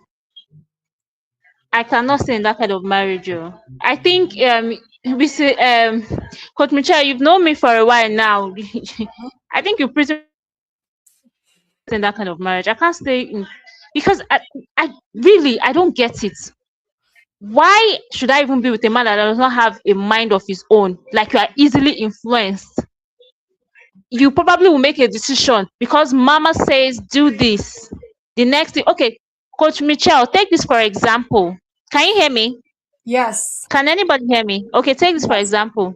You and I, before we, got married, we agreed that we are going to have like 3 kids. And then after the third one, you're trying to convince me as my husband to say, okay, babe, let's have 4 kids. Let's add one more. I'm like, okay. And then you spoil that with this statement. Mommy says 4 is the perfect number. I'm not having that 4th child. I'm not having that 4th child. You see what I'm saying? If my husband wants to have 4 children with me because he wants to, let it be because he wants to, not because mama says we should add one more. 4 is a perfect number. Because you see this thing I just said, I've heard stories like that from married women. I'm like, what the hell? Who is carrying the pregnancy? Who is going to cater for that child? Who is going to be responsible for that child? It's you and I, not mama. Mama only is to come and play with the kids. Because that's what grandparents do. They play with their grandkids. Nothing more. What else? Grandparents have this tendency of even spoiling their grandchildren. So why I'm not having that 4th child. So that's the kind of influence I'm talking about. I don't want a mama's boy. Because this is typical example of mama's boy or a man that does not have a mind of his own. Yeah, your parents will be interfering in our marriage. What kind of marriage? Why are we married? Are we all in the marriage? It's just you and I. This is where boundaries come in. I should protect my husband from my family and he should do same. That's just where the balance will come from. Getting married doesn't mean, oh, I'm going to abandon my family or I'm going to cut ties or cut communication. No. Just set boundaries so that you can have peace of mind, so that you can enjoy your home. I don't need in-laws coming to interfere in my marriage. No.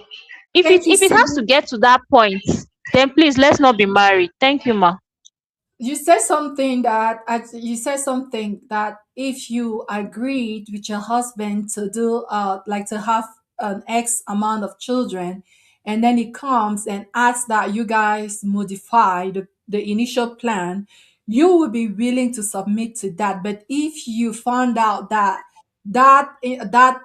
is being influenced by someone outside of your marriage, like his parents, you wouldn't submit to it. I So I would not. Never. I just want to point out the fact that uh it's okay to get advices from other people. Like sometimes you and your spouse can agree to do something, and a friend comes with a better idea, you know, and but it's not gonna be imposed upon you. It's just something that you both have to discuss and agree on. Yeah, I don't agree that the man would just come and be like, Mama said this, that's what we're doing. But I just want you not to like just dismiss the fact that Mama could actually bring a good advice, and actually just be open. I just want you to kind of like be open there. I'm talking to any woman or man here. Just be open to suggestions, you know. Don't be too rigid when it comes to being flexible over your plans. You can have a definite plan with your husband, and someone else come, maybe his parent, maybe your parents, then come and be like, hey, kids, what about you do this way instead? Don't just be like, oh, because it came from the outside. No, no, no, no. No, don't. I mean, you'll be cheating yourself if you do that, because some people will actually give you some life saving advices. Remember, even in the Bible, with Moses, he was being burned out, trying to be the judge in Israel, trying to do the whole work by himself. Where did the advice come from? From, I believe, Jephthah, his father-in-law. His father-in-law came to visit and was like, huh, you're gonna be burned out. You're gonna kill yourself. What are you doing? Do it this way. And you wouldn't think this man wasn't even like, it was, remember, Moses got married to someone who wasn't even from Israel. That was like a outsider.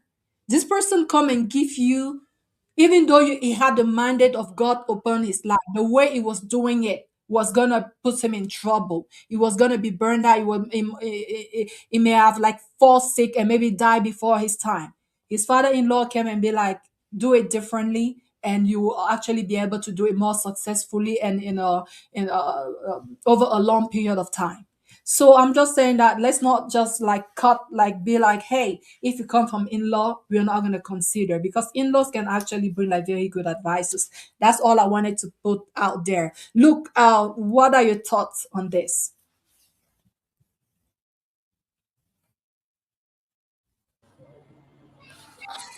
Can you hear me? Yes. Okay. This is a very nice story. It's very nice. It's very nice. I think you have the last two speakers have said most of it. You see, first of all, I want to just point out one by one what I see here. You see, first of all, to me, uh, when you get married, I'm not married actually. When you get married, I think there should be boundaries between your family, your nuclear family. I think two of you, as a man and woman, you need to decide the kind of the extent to which you allow your in-laws into your marriage. The kind of you need to decide the extent you allow your in-laws into your marriage. You see, what the man did here, to me, it was very wrong. I would say that it's wrong to me. I know the man loved the wife, and the wife loved him very well. Your parents came to you, your wife is in a bed, and you bought a car for your wife. And your parents came and they said, that's not good. We don't even have a car. And you gave that car at that particular instance when they made that statement. You took the car keys from your wife and you give to your own family. to your own family, to your parents. You see, first of all, I will see that in two ways. That behavior, I will see it in two ways. First of all, I will see the man as a parent's boy, as a daddy's boy, or a mommy's boy. They are still controlling him. Secondly, I will still see a man who wants peace in his home from two angles. I will see a man who wants peace in his home, who don't want quarrel. That okay, you want the car, okay, take sir, go, take and go. Now, the woman, to me, the parents did bad at that particular time, asking that kind of question. That why will you buy a car for your wife when we don't have a car? You see, as my father has not driven car for in his own life, and at that particular time, that thing happened. My wife is doing the bed, and I give that car to my wife. And you came in and you said you want a car. and I give that car to you. So to me, as a parent, having that courage, that mind to take that car, I don't have my son's mind, my son's marriage at heart. I don't want my son's marriage to last, because to me that's a stumbling block. I'm putting a stumbling block between my son and his wife. So the parents did bad there. And the man, I said I'm seeing from two angles. Maybe the man doesn't want quarrel at that particular time. So he gave the car key to the man, to his father to go. And secondly, the man is also is daddy's boy or a mommy's boy at that particular time. Now, from the woman's angle, you see, most women won't overreact the way this woman did. I'm calling it overreact because to me, you said this man loved you. You love each other. The man has money, he's taking care of you. I see it as overreaction. Even though the man love you.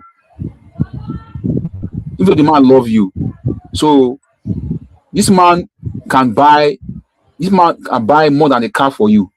If you want a house, he can do it for you. So to me, most women will not see it that way. Most women will not react the way she did. They will only smile over it and just. That's why I said women are different.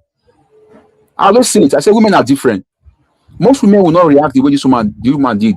They will smile over it and say, my husband can get me more cars like that. Most women will not see it. Most women will react the way this woman did. And I'm not condemning her for what she did.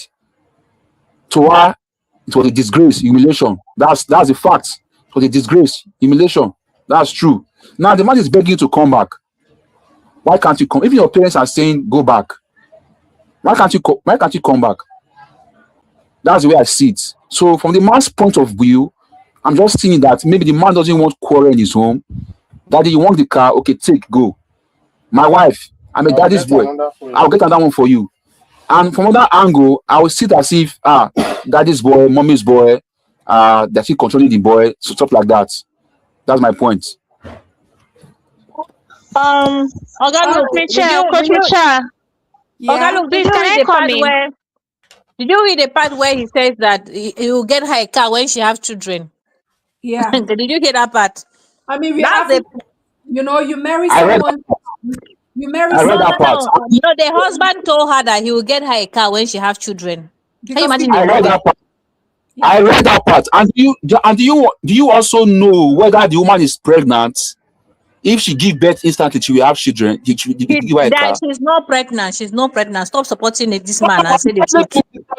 We don't know the full story. They just gave us what we are reading here now. Do you know that she's pregnant when she left the house? Do you know? We did not read that she's pregnant. She's not pregnant. They don't have children yet. Let's leave it Why that way. I'm Don't telling add you pregnancy to it. She's I'm not telling pregnant. you. It's not the whole story they gave us. I'm so pointing out to you. You point your own to me. I point my own to you. No, the The one fact you're reading now, they did not say she's pregnant. She said they don't have children yet. Means she's not pregnant. So okay, now if she have children now, they'll give her car. Now I'm telling you, you know if she's pregnant at that particular time. Oga, look, when you're pregnant, you already have a child. You don't have a child. She's not pregnant. Let's take it that way. She's not pregnant. So a man will give you a car and give the car to the father and give you a condition that when you have children, they'll buy a new car. Are you serious, Oga? Look, are you listening to what you're saying? Miscarriage. When you are pregnant, you don't have a child. And then when you born, now you get. When you get better, you not get picking. And when you born, come life now you get. It's a simple fact. Not lie to yourself.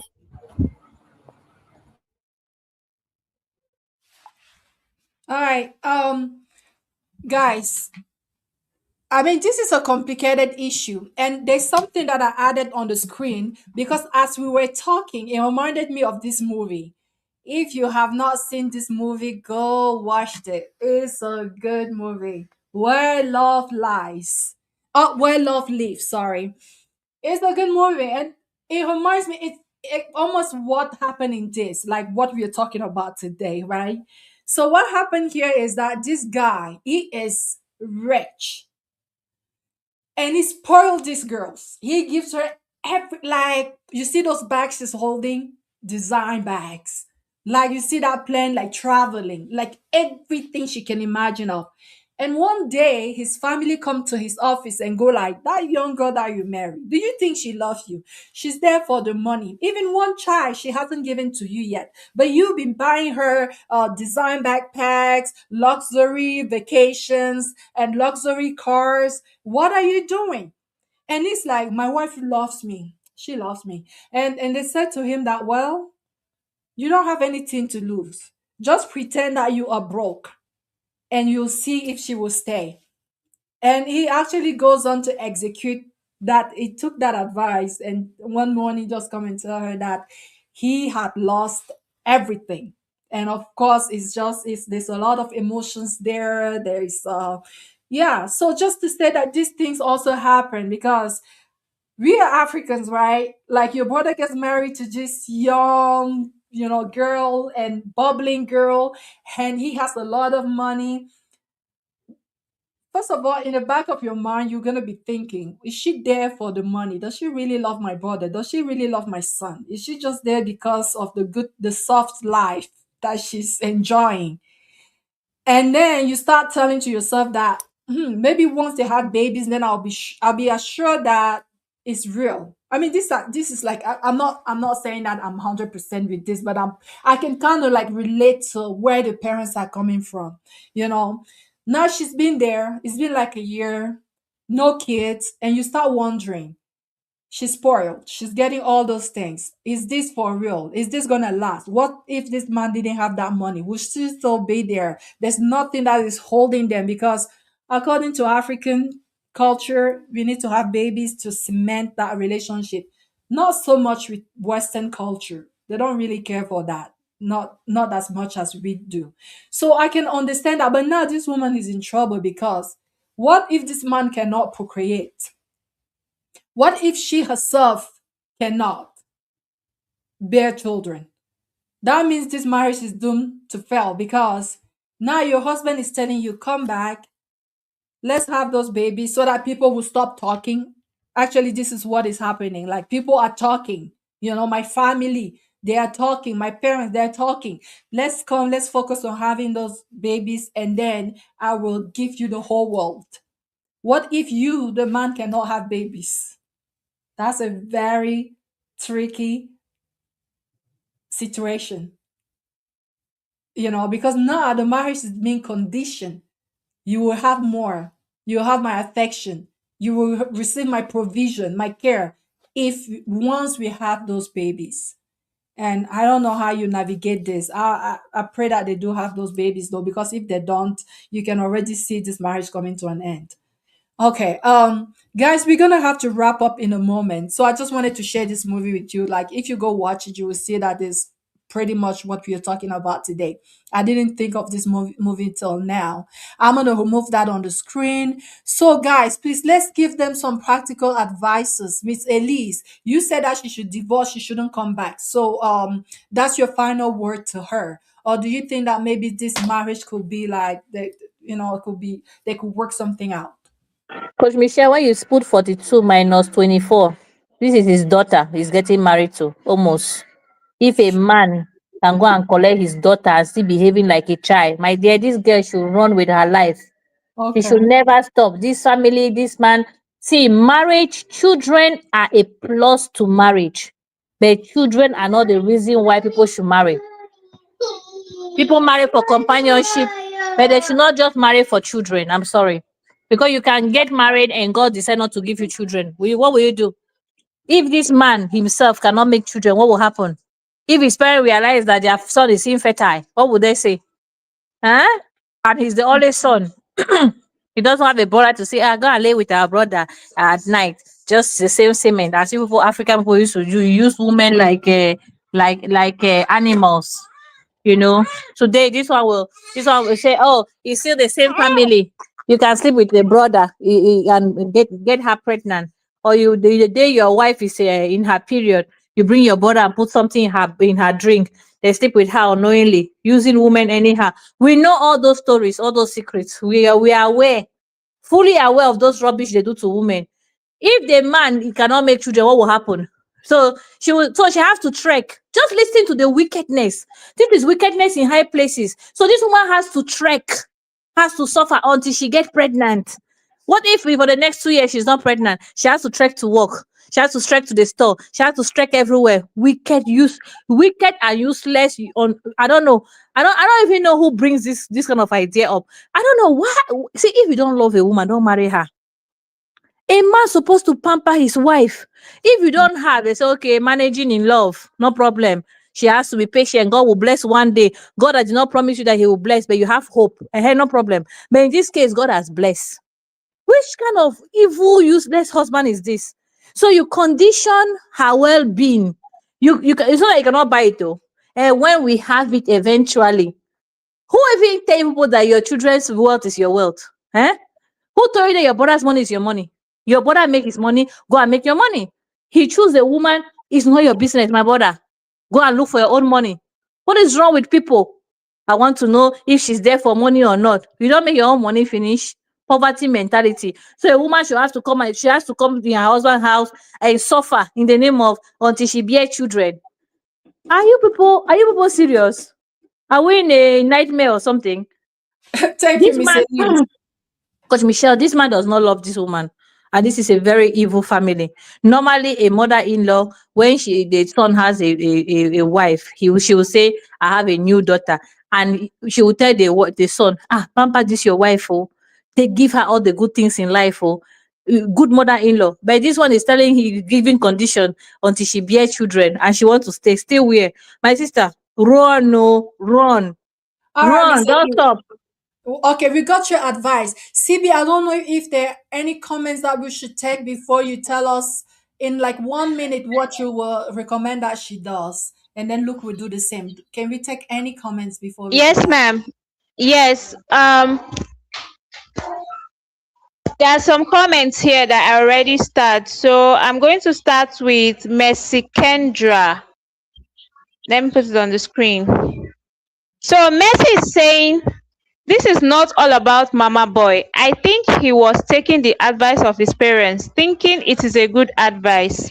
This is when the wife step in and talk sense into his head instead of walking away. That's Mercy. I think Mercy has pretty much advised the couple at this point. Yeah. Ma, do you agree?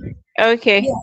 Yes. And Yes. then the next comment is from Favor Robo. Favor is saying, it's not all advices one should take from in-laws. Set your goal. Okay. The next comment is from Comfort. Comfort Adagri is saying, weakly men can't set boundaries. And she's right. Weak men, they can't set boundaries. You always wanted to tell them what to do. Now this one is coming from Juliet. Juliet is saying the woman should talk things with the husband. His response should determine her next step. Coach Michelle, do you agree? Yeah. I mean, yeah, communication. Yeah. Communication. Okay. So I'm going to take this one from Mercy Kendra still. Mercy is saying the husband is giving her a condition. This is totally wrong. And I agree. Why are you giving your wife a condition before you pamper her or give her gifts?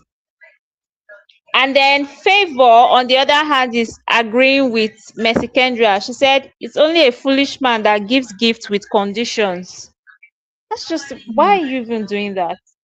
Okay, these are all the comments I can take for now. Let me see if there are any other comments in the comment section that I can actually take. None. So let me quickly give my take. First of all, the Bible say, and two shall become one. If we are one, what hurts me should hurt you. If your dad or your mom is saying you should give them my car, the car you specifically bought for me. Now let's get this. This is not about the car. This is about the disrespect from his parents. Because we in Africans, we don't believe that elders can disrespect younger ones. My dad made me understand that elders can disrespect younger ones. And even the Bible says parents do not provoke your children.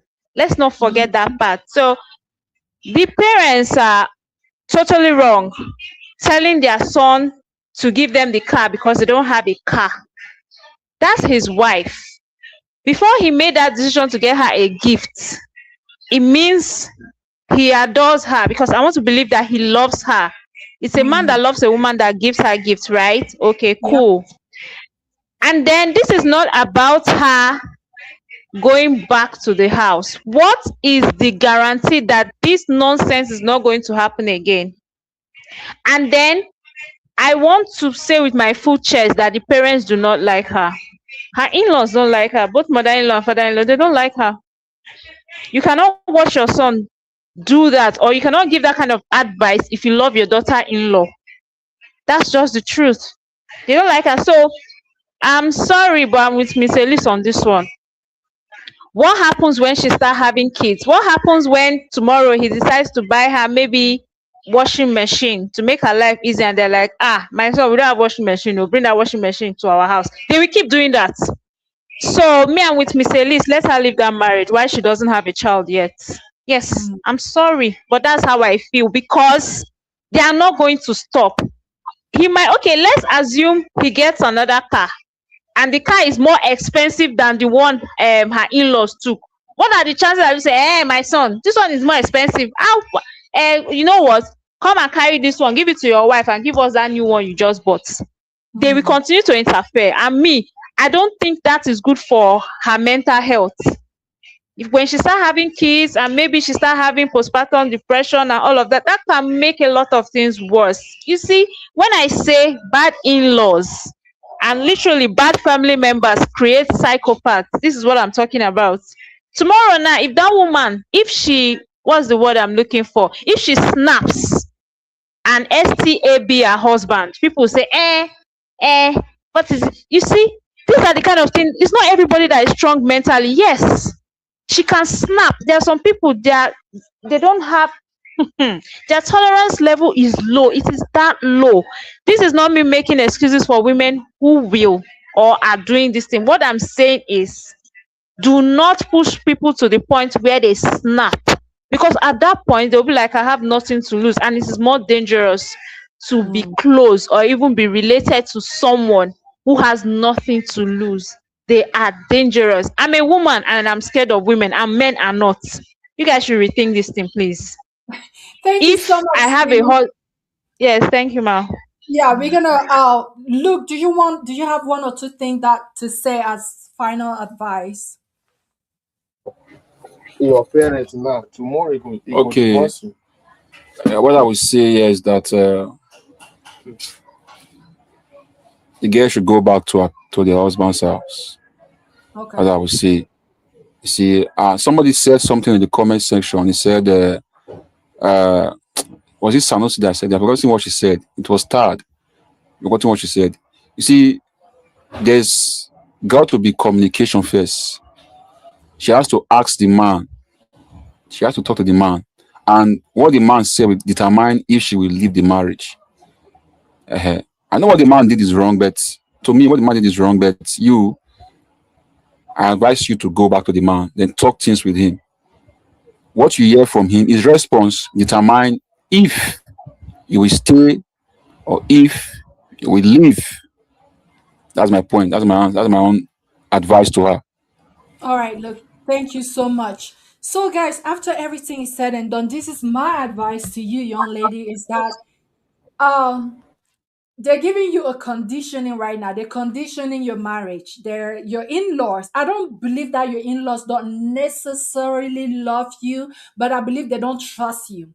They don't know if you're there for the money or if you're there to really stay. If it's, this man is more older than you, he doesn't have no kids. And I'm like, any man that in like his 40s don't have no kids.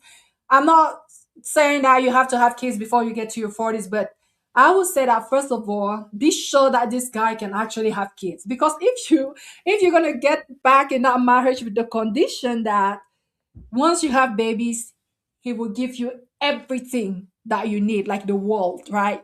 I would be like, yeah, I mean, it's a good man, right? And no one should expect to marry a perfect man. That there's no such a thing.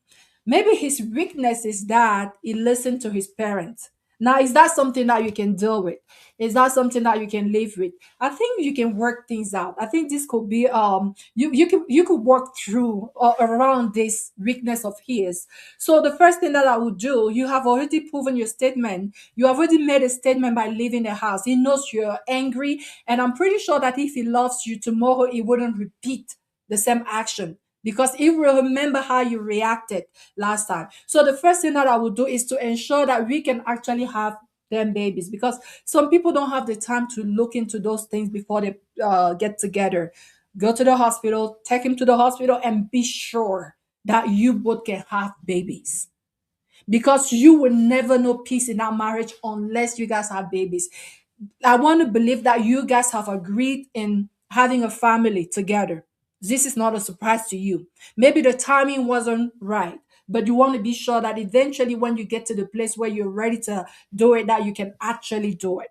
That would be the first thing that I recommend to you. And the second thing, just like Luke said, communicate. Go and talk to him. Tell him, let him know how that made you feel. And also set a tone, set some boundaries, and tell him that I know you love your parents, I know you respect them, but please, I will not take that again. I cannot have you behaving like that, like in such a manner, like proving yourself to be so weak in your own house. I don't want that. I want to be sure that I'm marrying someone who is mature, someone who can take their own decision, someone who can take their own decision without waver, you know. So that's it. Be sure you can have those babies, have a conversation with him, and I don't think you should divorce, because guess what? The pasture is not always greener in the on the other side. This man, his only problem is that he is weak. He listened to his parents. Now, would you rather deal with this? Because I believe that with proper counseling, with proper communication, you can overcome this. You can like maybe teach him how to stand on his own, you know.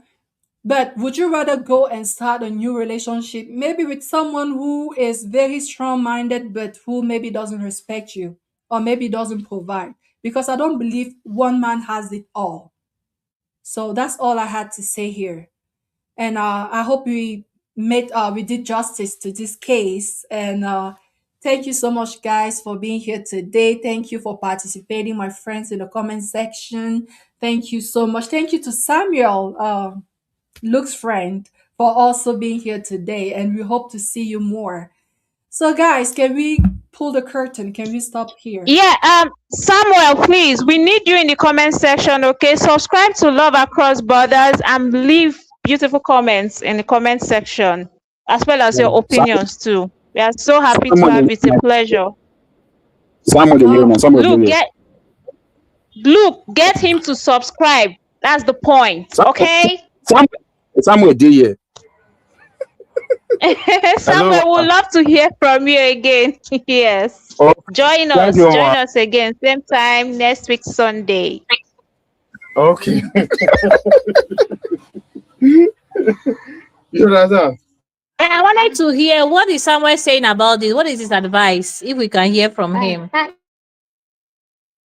Okay. Let me give him. First and foremost, my advice is both of them. Before all this issue they come up, is between them. Because as for me, if you marry as a man, maybe your parent did not like your wife, and the reason why is because maybe before you marry, you take responsibility from your people, your parents. Maybe they take all their responsibility before you married, and suddenly as you marry, all those things stop. You understand? Because as for my own point of view, I blame the man well for one side, because when you take care of your responsibility from your parents before the time when you never marry and you marry, you stop everything. That thing will bring all this issue. You understand? So when you marry, as you marry, you need to let your wife know, say, okay, see, Now me be the breadwinner from my family. So I need to take responsibility because you know say some women they when you marry them, they will not allow you to help your siblings and your papa and your mama. You understand? So all those issues they bring all this. If not, as a man, when you marry, your wife love your parents and your parents love your wife. So there's no any way you can buy gift for your wife. Your parent will come and say, okay, why did you do all this thing? Because of say you did not do for us. Because if they are live in one family, all this issue will not come up. But if you marry your wife and your parents, there's there's space between there. When you do all those things, issue must come up. So to me, when you marry as a man, you need to or you need to allow your wife, you need to let her know say, yeah, if you want marry me, marry my parent first. Because when you see this when would they talk about Africa tradition and all those things, when you want marry person, when you want marry as a woman, it's not only your husband you come to marry because you people are not in a contract marriage. As you wan marry as your husband, you need to know im parent, love dem according to the way you love your husband. When we talk about love, the feeling wey you have for your husband is different the way you love your when you love your in-laws. You understand? So when you marry, you need to take dem as your own parent because there is a you get some women wey be say when they marry, they cannot allow their in-law to come to their house or to access to wetin their husband get. You understand? All those issues will bring all this thing. If not, as a woman, when you love your parents, when you love your husband parents, there is no way when you say your husband go give gift, family go get against am. But the way why you take them as from the first place, you take care of them, care for them. No say, this person, this my husband, he get parents for the first time. It will stop all these things. So you advise. You understand? So my advice is that as a woman, when you want come to marriage, you need to love your husband parents more than your wife, more than your husband. For this case now, this community advise woman maybe. Okay, for this case, what I advise the woman to do now for to go meet a husband for them to get understanding and anything where your husband tell am to do. If you really love the man and you want to come back and she want to come back, let her do wetin her husband tell him. Because as for me, if all those kind issue come up, me and my wife come get this misunderstanding. If I choose my parents, I must tell her to go do what will please me as a man. Just scatter everything. No be scatter. I will tell her to go do what please me because as a man, you need to take responsibility in your home. That's my advice for her. Thank you so much, Samuel, for your advice. I mean, I understand that you said something that when you marry in an African culture, it's not just your husband or your wife that you get married to, but two families that come together, and we have to do well to love our in-laws, even more than we love our husband or wife. I see Sibe in the comments saying that I can never love my in-laws more than my husband. Well, that's the debate for another day. But once more, Samuel, we appreciate you for being here today. And everyone in the studio, Mr. Lee, CB, Luke, thank you, and our friends in the comment section. Continue to drop a comment, and if you haven't subscribed yet, please do it. So, with all being said, we are gonna stop here. So, guys, you have a blessed weekend. rest of your weekend and a week ahead. May the Lord protect and keep you and bring you back safe next week when we meet in the mighty name of Jesus. Bye.